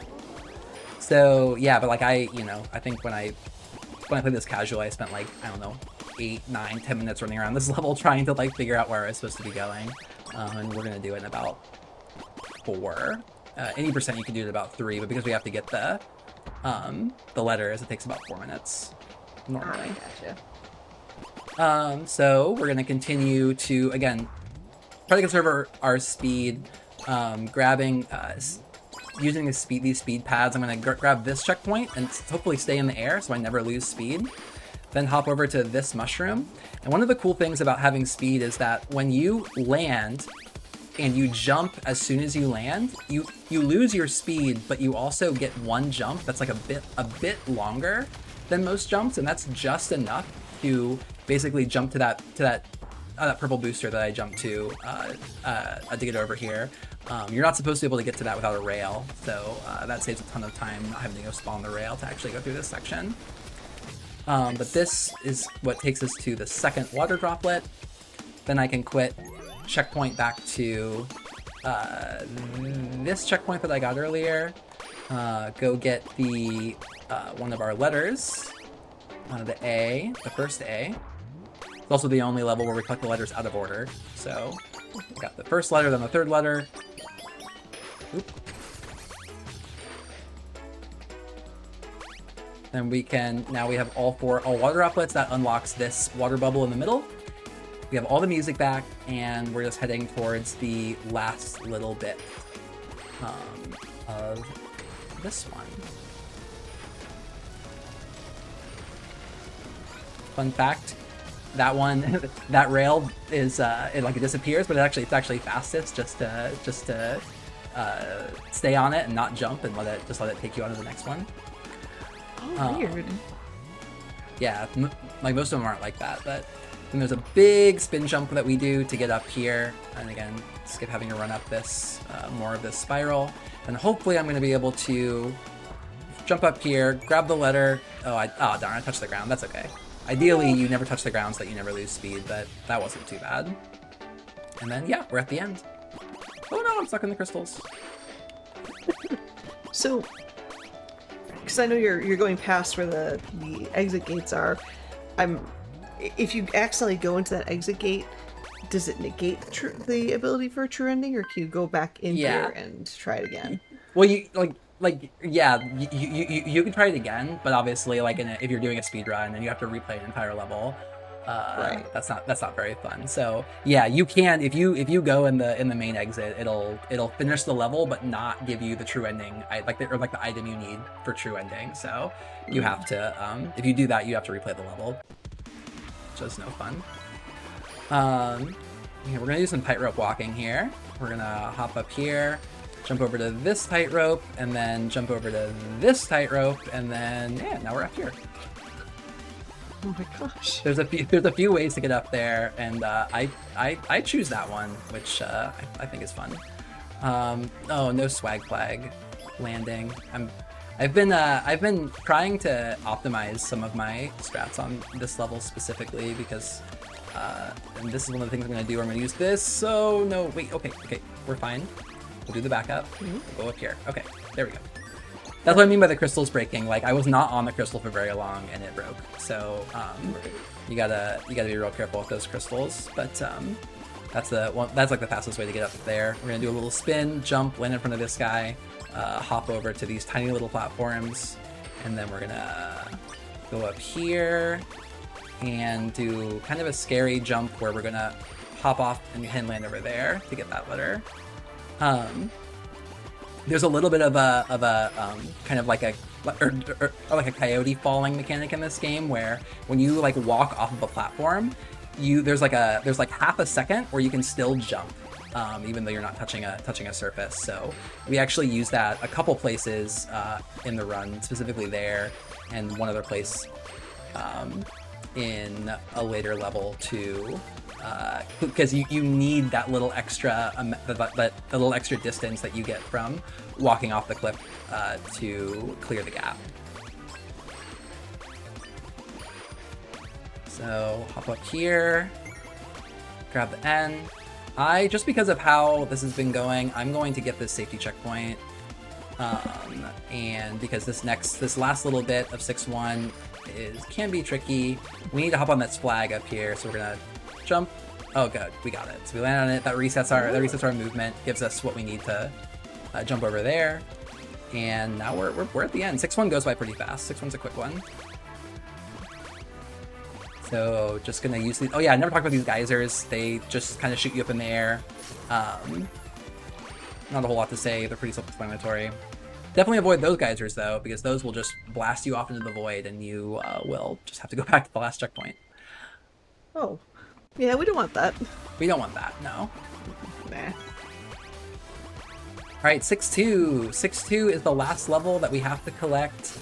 We have to collect any letters in. Actually, once you collect the letters in 6-2, you have done everything you need to unlock the true ending.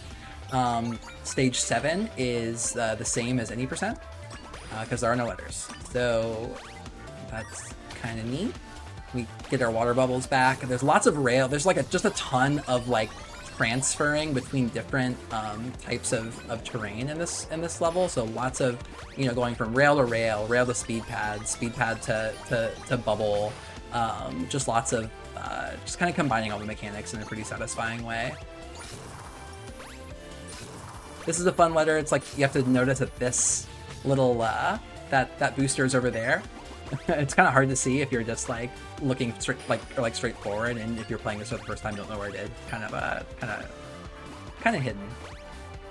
I'm not gonna do what I did the last time I ran this and not get that checkpoint, because that bit me in the butt later on. So we're not gonna make that mistake again. As soon as you don't choose a checkpoint, the game's like, oh, now it's time to choose violence. Yeah. See, You're right. see. Exactly. There we go. Exactly.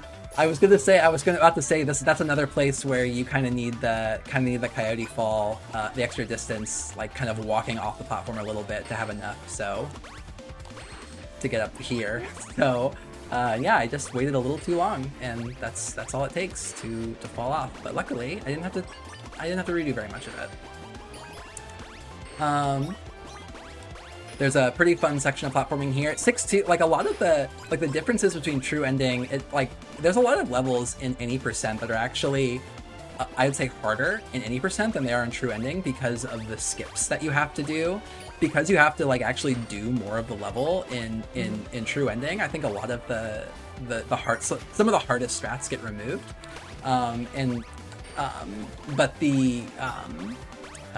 but like some levels like this one where you can do like some really cool extra sections like that one, which I really like doing.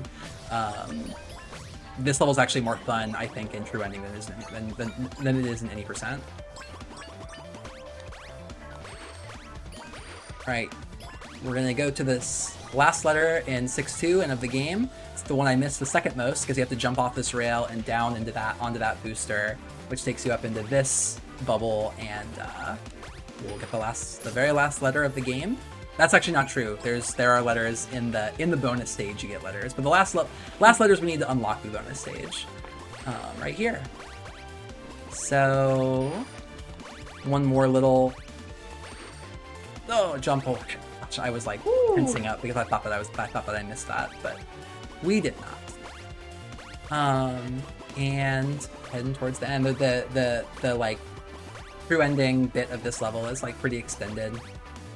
There's a big long rail and some very scary geysers you have to make sure you jump over. And yet you made it look so clean. Thanks. Yeah, that wasn't bad, besides the one random death, but they didn't lose us that much time. All right, so that's 6-2. So we're nearly at the end, with just one and a half more stages to go. We have 7-1, 7-2, and then 7X, which is the bonus stage that we get from true ending. In stage 7, we're in space. And if you've noticed, we've been subtly getting higher and higher in every single stage, and the moon has been getting bigger and bigger. I guess what's up with that? I'm not really sure. It's probably not important. Anyway, we're gonna be one new mechanic in this one. Actually, real quick, I'm gonna do this fun little trick where we're gonna jump, and right here, spin jump and get up onto that rail. Then another trick where we do a jump, spin, damage boost, so that we get just enough extra distance while we have iframes in the air to clear that gap. Grab this checkpoint, jump up there. That jump is actually way harder than it looks, because that little arch you land on is like not very nice in terms of the collision it gives you. So sometimes you just like land on it and then you just slide off of it. but we did it, so that was nice. So yeah, we get these disappearing platforms. They also maintain your any speed any speed that you have when you're on them is maintained while you're on them.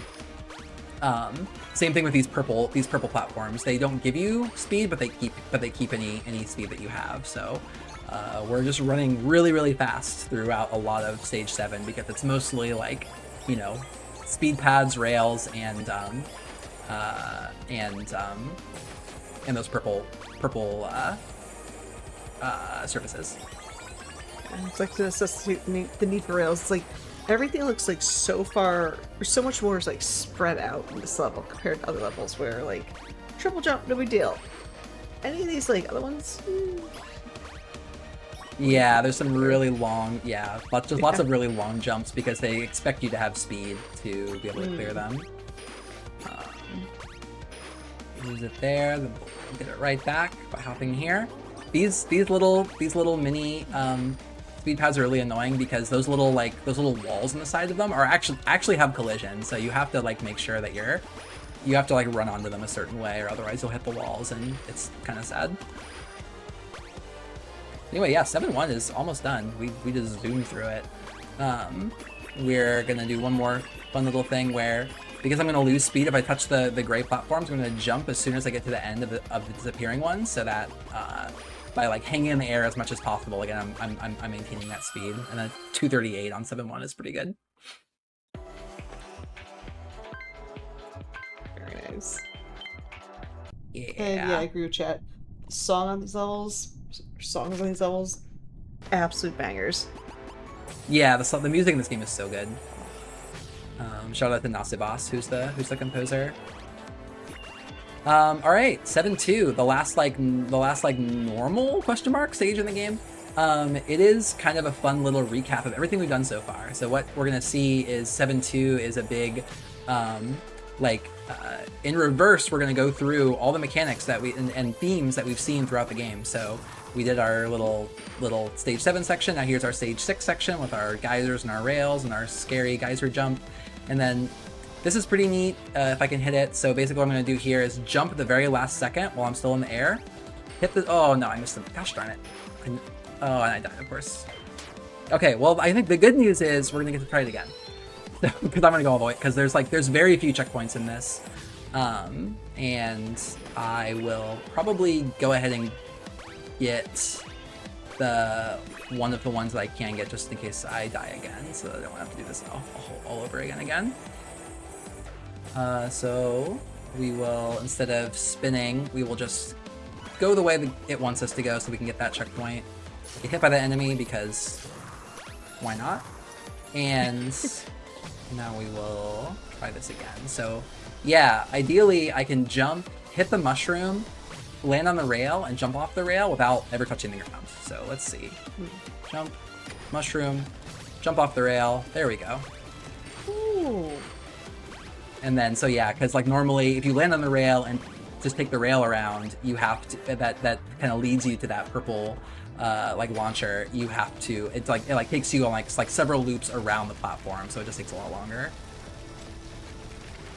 I'm gonna get this checkpoint too because this part tends to, this is our stage 4 where we have the rhythm platforming again, which is like, if you're, especially now since I'm coming in here on like I don't know what the cycle is. The cycle is like starts from the very beginning, so you have to, so there is a way to like do the level in a way that gets you to this at a specific time, so you know exactly what's going to happen with those platforms.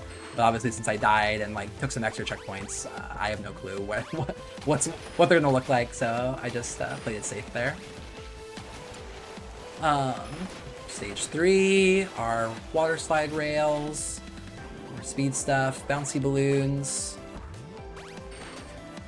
and then cool little trick here. Again, because I still have speed from the speed pad, I can spin into these bubbles, and I still have all of my speed again, so that the jumps between them are fast, and the jump out of them onto this umbrella is fast.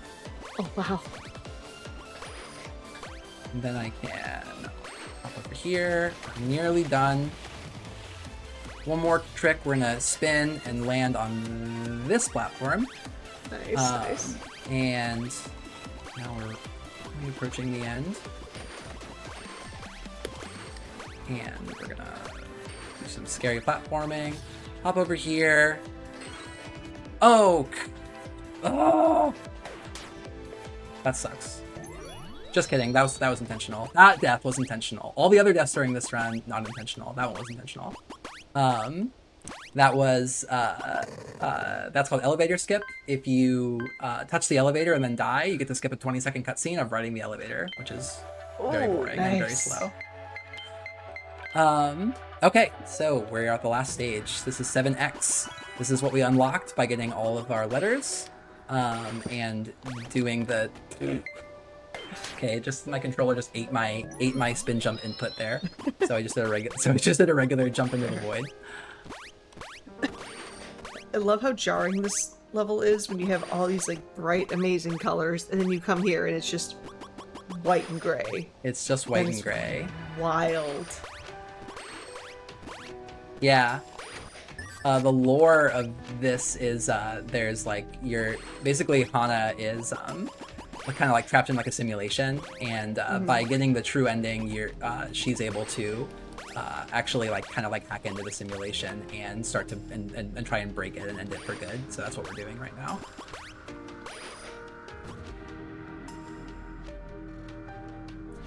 Hop on up. So yeah, like I said, the letters in stage 6 were not the last ones. We have to collect 4 letters in this stage as well, but they're not they don't unlock us anything. They're just like actually required just to beat this. Not a whole lot going on. It's impossible to get to this fast enough to catch this cycle. You simply can't do it. So we have to wait there for a second. But then yeah, again, same principles. We're just trying to take as many straight lines as we can. But we're very close to being done. Notice my time, my resets, my cranes, everything is kind of messed up right now.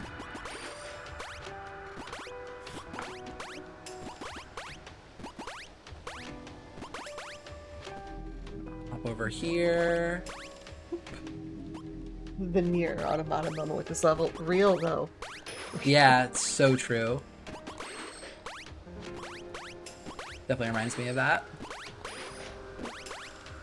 Okay, we're gonna grab our last one, then we have our very last little stint to the end of the game. Some very kind of trolly platforms here. As soon as you land on these, they just start to go down, so you want to just get off of them as soon as you can.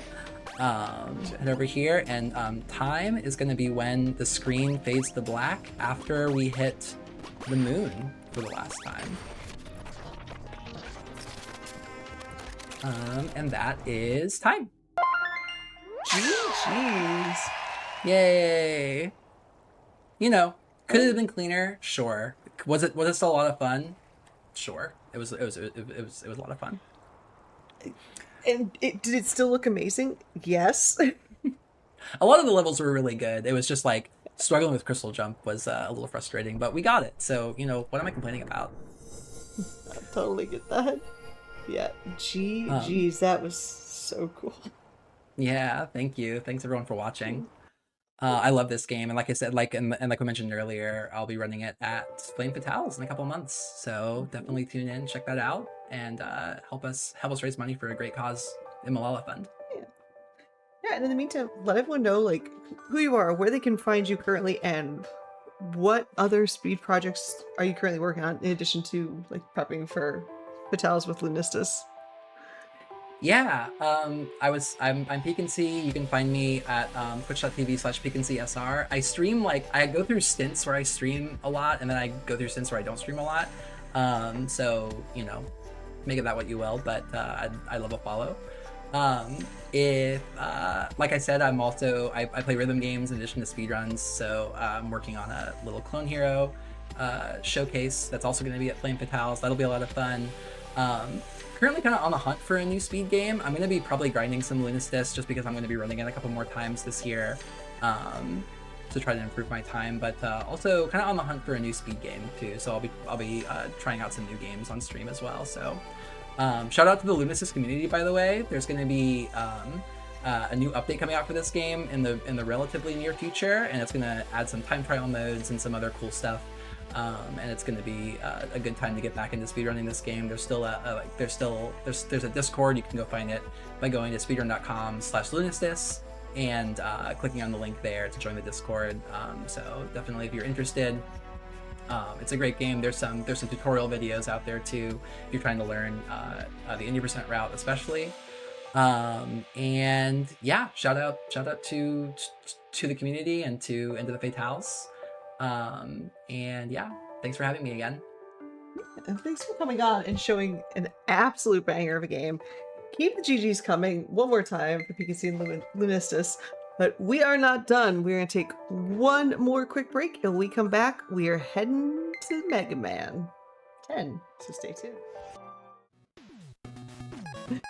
Welcome back, friends, for the final run of today's episode of Express Lane. And it is a banger because, so my favorite Mega Man character in the entire universe is Bass. And sure enough, Phil7 was super kind and submitted Mega Man 10 Bass. So hello, friend, how are you? I'm good. You're very kind for having me back, because I've been on your show like 3 times now. But it's awesome to be on it. You play Mega Man. You have a permanent place in here. That's good. I am a fan of the franchise. All right, and yeah, if you watched GDQ, I was just on the channel like 3 days ago, but they can't Huzzah! get enough. They can't get enough of me. Nope, you're So, stuck but here. this time we're gonna play Mega Man 10 as Asuka said, as Bass on normal mode, and we're gonna get on with 3, 2, 1, go. Good luck. Thank you.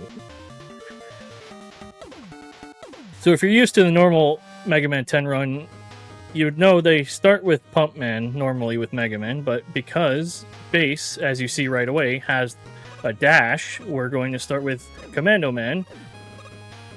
But it's mostly because Commando Man, the boss, has a certain property that we are going to exploit once we get there. Because dashing is not the only trick Bass has up his sleeve, thankfully.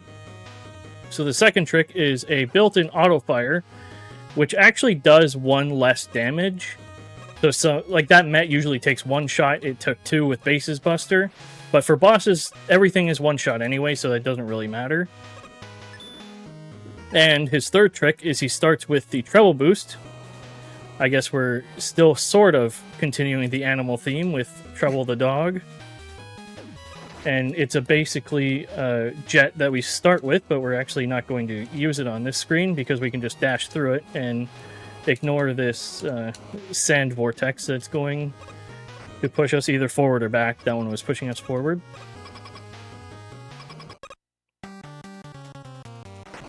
Okay, so Commando Man's big thing is whenever he's in the air for some reason, he just did not get programmed to have iframes. Of course, he's not jumping as soon as I'm trying to explain it.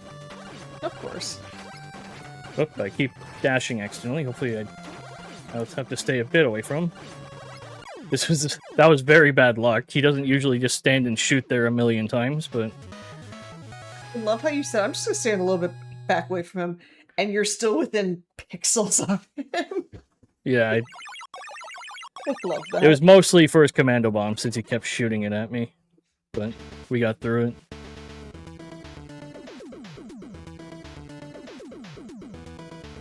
But you normally want him to do his big jump because of how the auto fire works, but obviously he's not going to give that to me now. Of course. Alright, so we're going to go... The order is going to go in and out of weakness order for the first couple bosses. So Blade Man is weak to Commando Bomb, but we don't actually have that much ammo, and it doesn't really have that much use for the first bit of the stage. I'm going to dash through here, get on trouble so we can avoid those floor sliders. I don't remember the name of the enemy. I used to know the name of the 10 enemies, but... Nope. Going to dash off here. There's 2 ways you can do this. You can do the 1-tile dashes, or... okay, I guess it just ate my dash, but we'll get through it. My classic controller has been going a bit on me, so. Oh no. Yeah, Track Castle, I think as you destroy the pieces, they get a little bit less health for whichever one you haven't killed, but I haven't read the guide for a bit, so I'm not sure. Fair. Wanted the treble boost, because with treble boost you don't take knockback, so I wanted to intentionally take a hit so we could just go through iframes. Of course, I shorted that. I think Asuka saw, I did get a PB in like my one warm-up run, and I was gonna make a joke saying, now time for the worst run I've ever done. But I didn't want to say it just in case. That is so real though.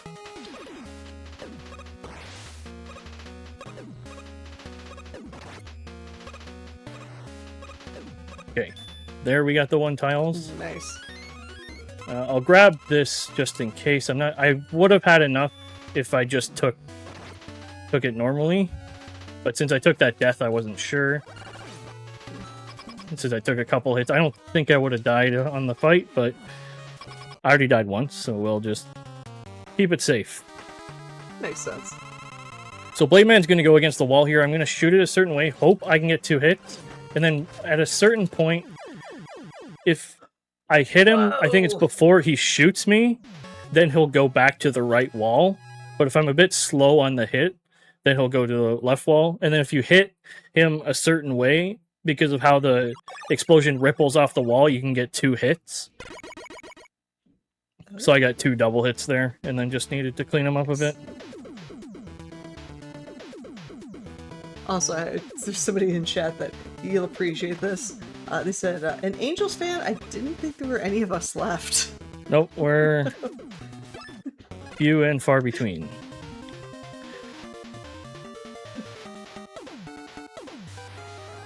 Until Mike Trout's traded, we're just not paying attention. Because he deserves better.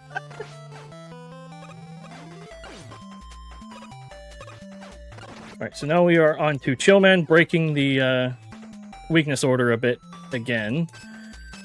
But there is a couple ways to do this. Slurpy Ninja did kind of route out to do Nitro third, but I still haven't really learned that because we really don't need Chill Spike, which is Chillman's weapon, that much as base until we have to fight Nitro Man. But even then, we have the Triple Blade, which, as I think Mr. Cap calls it, the ultimate backup. If we were just in a pinch. But either route works well. Okay, so I'm going to kill those snowmen. We're going to go above the screen because that kind of looks dangerous with all those breakable ice blocks. So we're just going to say no to them. We're going to wait for this Stomper. So how the Stompers work is if you're in the air when they see you, they'll do the big jump. And then if you're on the ground, they'll do a small jump. So I wanted to stay in the air so that one could just go right over me. So Chillman, I'm going to try and jump and do double hits because jumping will stop your ice physics. And if I actually had good timing, I would have avoided the chill spikes as well. But that wasn't a terrible fight considering the Yeah, the 2 times I got frozen. that's all good.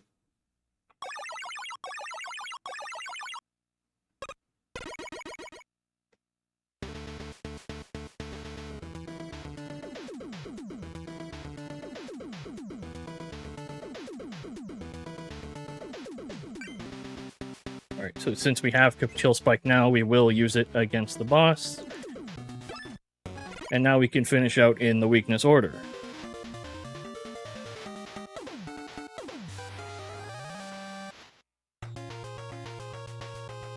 Alright, so Nitro Man, we're going to... There's 2 ways you can start this stage, and I miscounted the amount of dashes I needed, but as long as I can get on that ladder fast enough, I can dodge that Sniper Joe.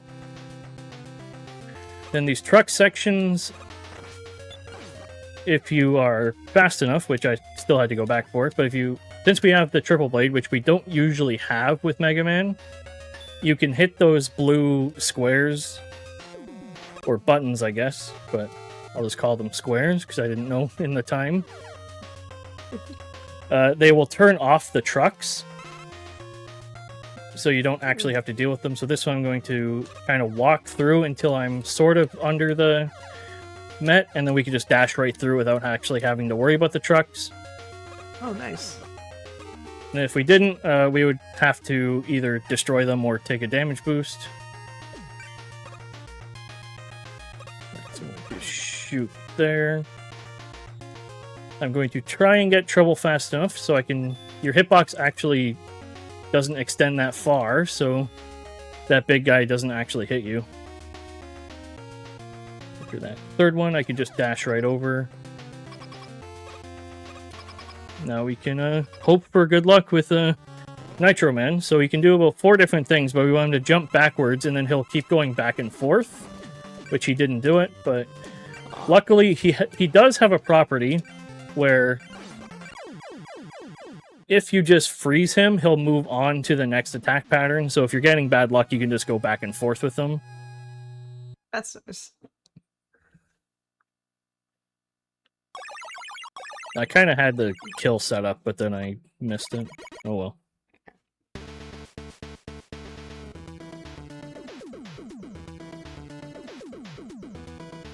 Now So- we have the wheel cutter. Oh, go ahead if you have a question. I was just gonna ask, like, do you prefer playing as Mega Man or Bass or?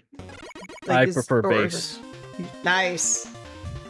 That is the correct answer. Now that I've learned bass, I cannot normally go back to Mega Man unless it's just for like a... I can't grind it, I'll say. Ah, I gotcha. Alright, so Strike Like- Man, I tried to do the start a certain way so that locker doesn't hit me, so they're on... Because they're on a global timer. Mm. I could have got 2 there, that's fine. Is there like a specific reason, like just the movement or just the general feel of Bass as a character that like?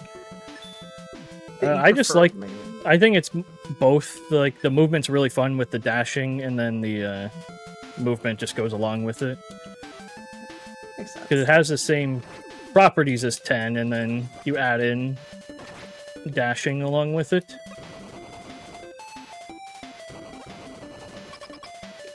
Oh, gotcha.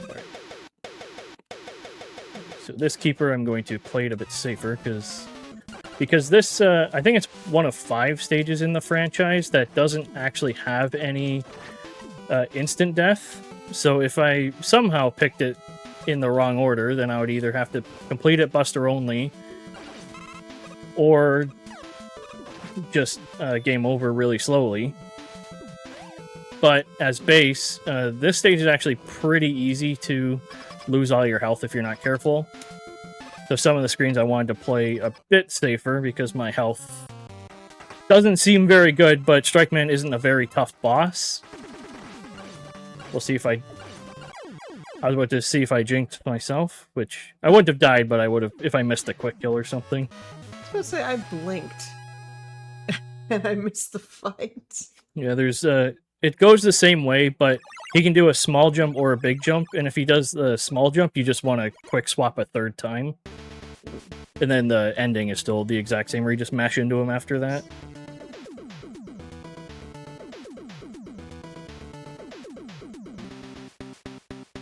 Alright, so now we got the Rebound Striker, which the Rebound Striker we don't see terribly much, but it is a kind of a neat weapon where every time it hits a wall, it'll increase in damage whenever it eventually hits something, or it'll just disappear after, I think, 6. And that leads us right to Sheepman, which his gimmick is these disappearing color-coded blocks, which aren't really that big of an issue. Well, maybe it is now. No, it's not. Because this one we're just going to ignore because it is a bit faster to do it this way with your dash. I'm going to wait a bit to despawn that block because that shield guy will come and hit us. Oh. A bit too far to the left, but we still dealt with it with Triple Blade. Nice. Which Mr. Cab was right again. The ultimate backup. Alright, so we're going to switch to wheel cutter here because we are going to, instead of treble boosting, we can just screw it up, I guess. Well, I'll still show it off. That's how it was supposed to look if I did it fast enough. And we are... Unfortunately, there is the Yoku blocks here, so theoretically, if you had the right pattern, you probably could just dash through it, but this isn't the task, so I don't know what cycle I'm on. So we'll just slowly treble boost through it. We're going to switch to rebound. I'm going to set myself up on this red one. And then, I don't know if it's actually faster, but it looks kind of cool to just gain as much speed as possible when you're going down that screen. Okay, so Sheepman, I'm going to shoot top right and then to the left. And I sort of messed it up, but he gave me bad luck anyway. And I missed. You know, sort of. I mean, that was all planned. I wanted to kill him like that. I missed. Instantly kills him. Nice. But what I missed was there's a 50-50 whether he stays on the ground anyway, so even if I got the correct setup, he would have went straight back up anyway. Gotcha.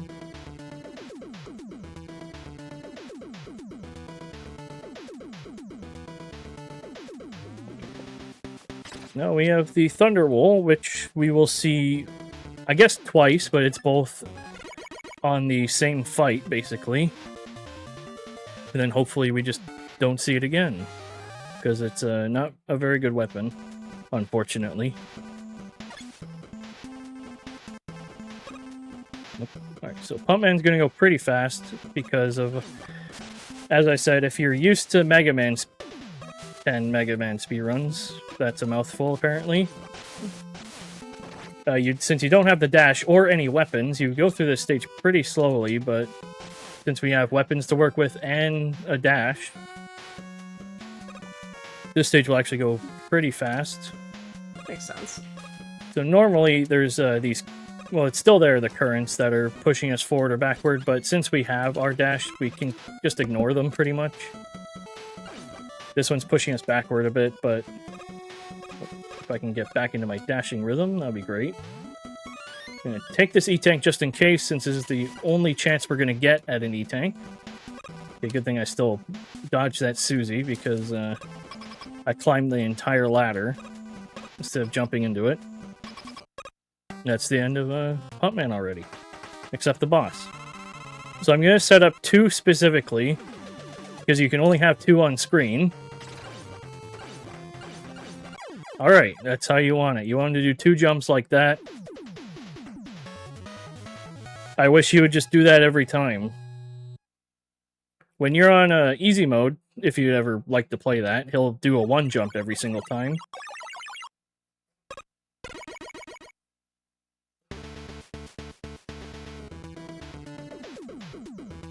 So, my question is, we're loading into the next level.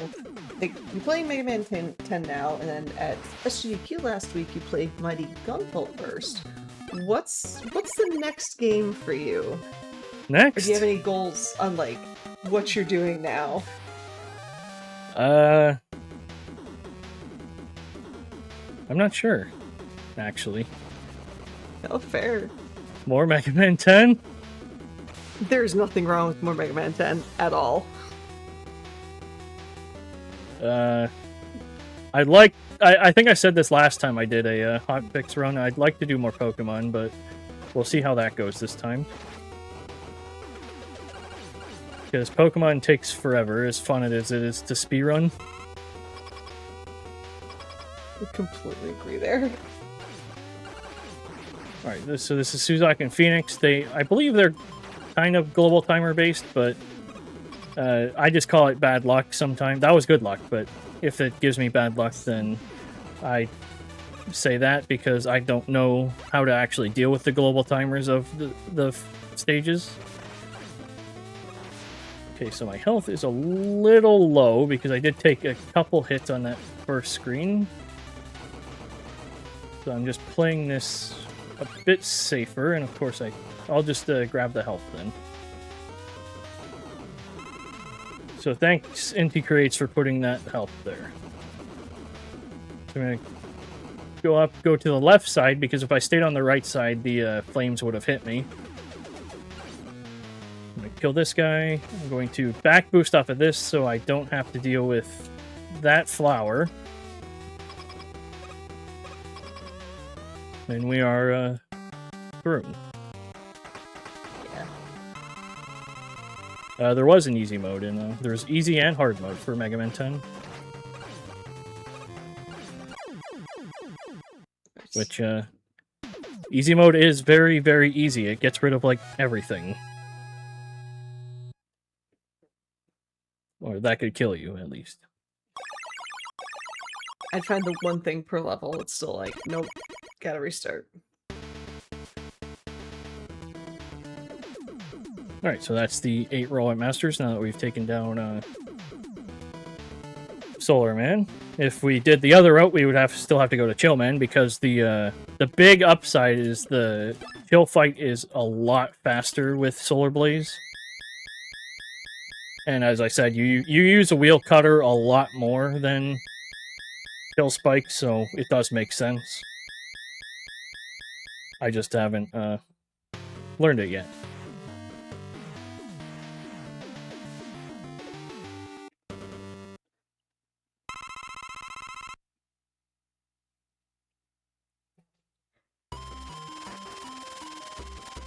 Alright, so Wily won this first screen with base. I'm gonna try and do the same way. I think I will either get Gemini or Wood. If not, then I'm a big fat liar. Okay, I'm not a big fat liar. But, so technically, because of these weapon archives where it's a boss from 1, 2, and 3, as you saw, then 4, 5, 6, 7, 8, 9.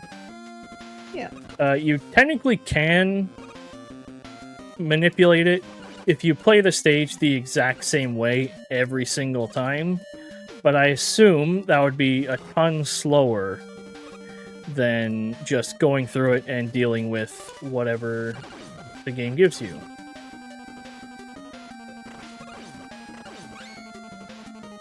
I completely, I wanted to show off the, you can take off the shield guy's helmet there with how fast the base's buster is, I guess. But then I missed up the timing. Ah, gotcha. Okay, so Flayman, we, okay. Uh-oh. Guess we'll just do it that way to not take too much damage. I'm going to switch to Wheel Cutter. We're going to wait for this ice block to go through. Hopefully... Okay, I wanted to get rid of him, but I accidentally quick swapped to Buster. That's the one big downside of the quick swapping, is that if you accidentally press L and R too close together, then it'll just go right back to your Buster instead of actually quick swapping to what you want. Ooh. Well, that's not good. So I'm using Solar Blaze here just so I can get a little bit of extra weapon energy. Because we will be using an M-Tank, even though I'm just going to use Solar Blaze right here anyway. But any extra weapon energy we can use to make the M-Tank go a little bit shorter. So I'm going to be on Chill Spike here. Hopefully I can get one of Crossman, I couldn't remember his name because I haven't played 8 in years, or Splashman. Alright. So that, the faster strat with Slashman, which I just never really bothered to learn, is you just kind of just stand in a certain spot and predict where he's going to go, because the damage is done when he lands on the Chill Spike. So I just stand in the corner and throw it against the wall, because I decided to invent a safer strat instead of actually learning the good strat.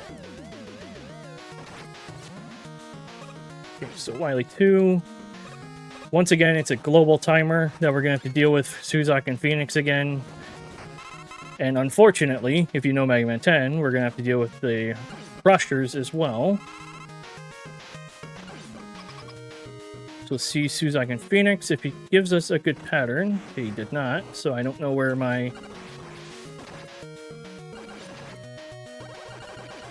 they're going to be. Oh, get down here. You did see me kill him with Commando Bomb, but I don't have enough Commando Bomb to work with. Ah, gotcha. Okay, I'll wait again since I took the hit. If I did not take that hit, I could have just dashed right through, but since I accidentally took that hit. Okay, so hopefully we can get this. Wait, we have to charge him 2 times, then Commando Bomb. At least I got it once. Okay, so I'm going to shoot twice here, use the ice physics to shoot twice, and then swap to Solar Blaze to quickly take out that snowman. We're going to swap to Wheel Cutter. The game's moving too fast for my brain to process, apparently, for me to commentate. Okay, so since the second one came down, I'm going to have to wait for this one.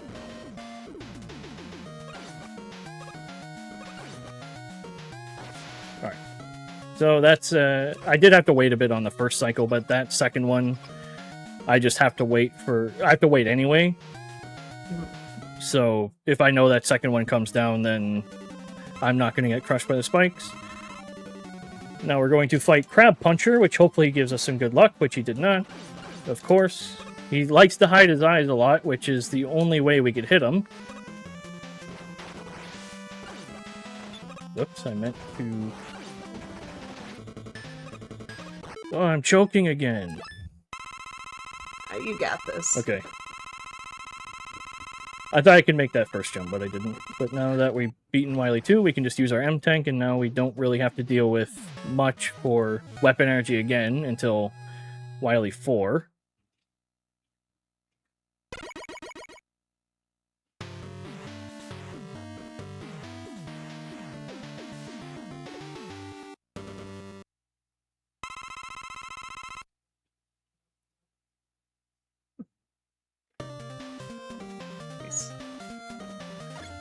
Alright, so we're going to start Wily 3 by back boosting up this floor slider so we have enough iframes to get through whatever that guy's name is. I don't remember. That's what I should read the manual again and learn all the weapon or all the enemy names. But I'm used to grinding a game like Gunvolt where I'm pretty sure the enemies don't have names, so I didn't have to worry about it. But this time I do. Okay, so Wily 3 is these 2 gravity wells that we'll have to deal with, but they can get a little scary with the spikes, which I will talk about when I get to the next one, because I have lost runs to it before, and it's pretty sad to see, so hopefully it doesn't happen. Okay, so we're going to damage boost off of this Met so he doesn't ink us. Maybe he'll ink us again.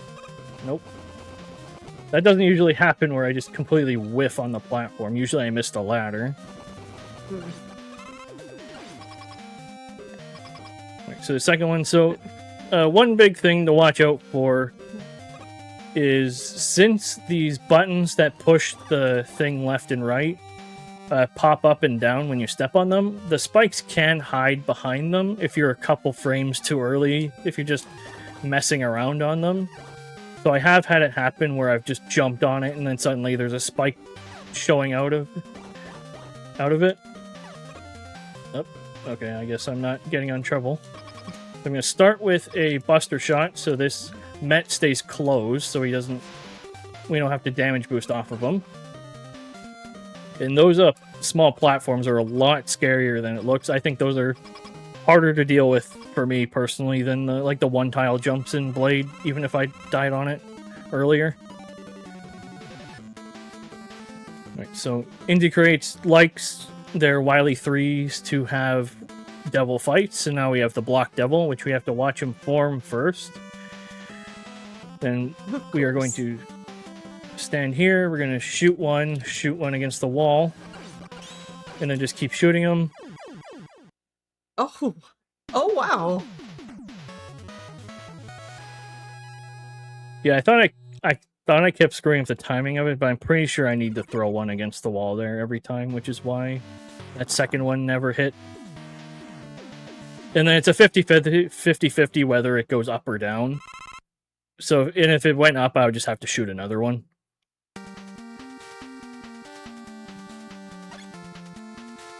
Alright, so we are going to swap to Wheel Cutter, just so we can get up there a bit faster, but since these Susies are in the way, we can't actually do it for the rest of the screens. So the Wheel Cutter up here, quick swap to Rebound Striker to make sure we have enough. I did learn last week when I was doing a run that you actually do have enough if I miss it somehow, but I'm going to play it a bit safer. Okay, so that's the hardest weapon swap in the game because I have to go all the way right to Thunderwall. We'll see if we can get a 2-jump again. Oh, nope. Gave me a 3-jump, but I got a couple hits off, so that's fine considering it was a 3-jump start. If I can go back to Wheel Cutter. So it's just the refights. There isn't really much extra to talk about. We can sort of see the property of Commando Man in action, but that's where you would want a small jump, but he gave me the big jump, of course. Let's see if I can get a good Pete Man fight this time. Oh, he did not give me the 50-50, so that's fine.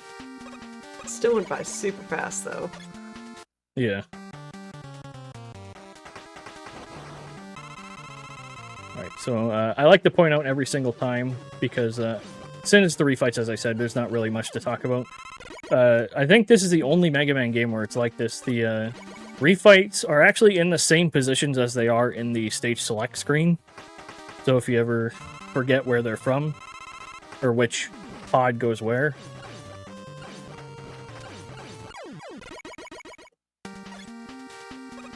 Swap to Solar Blaze with a couple fights left. We'll see if I can show off, because I was playing up how fast the chill fight goes with Okay, that was decent enough, considering. Nice.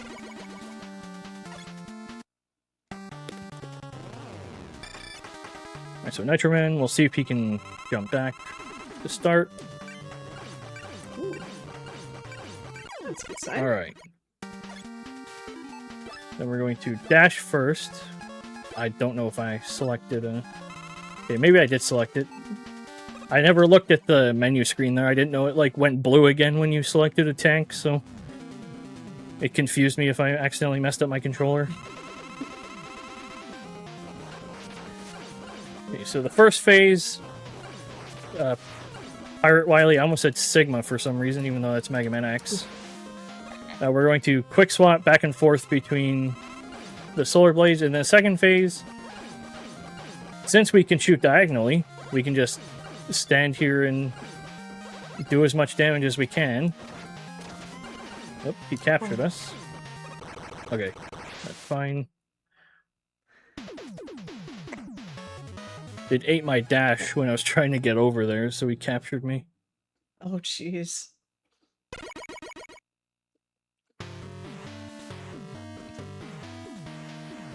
Right, so apparently Wily has enough money that he built an elevator to space. Of course, why not?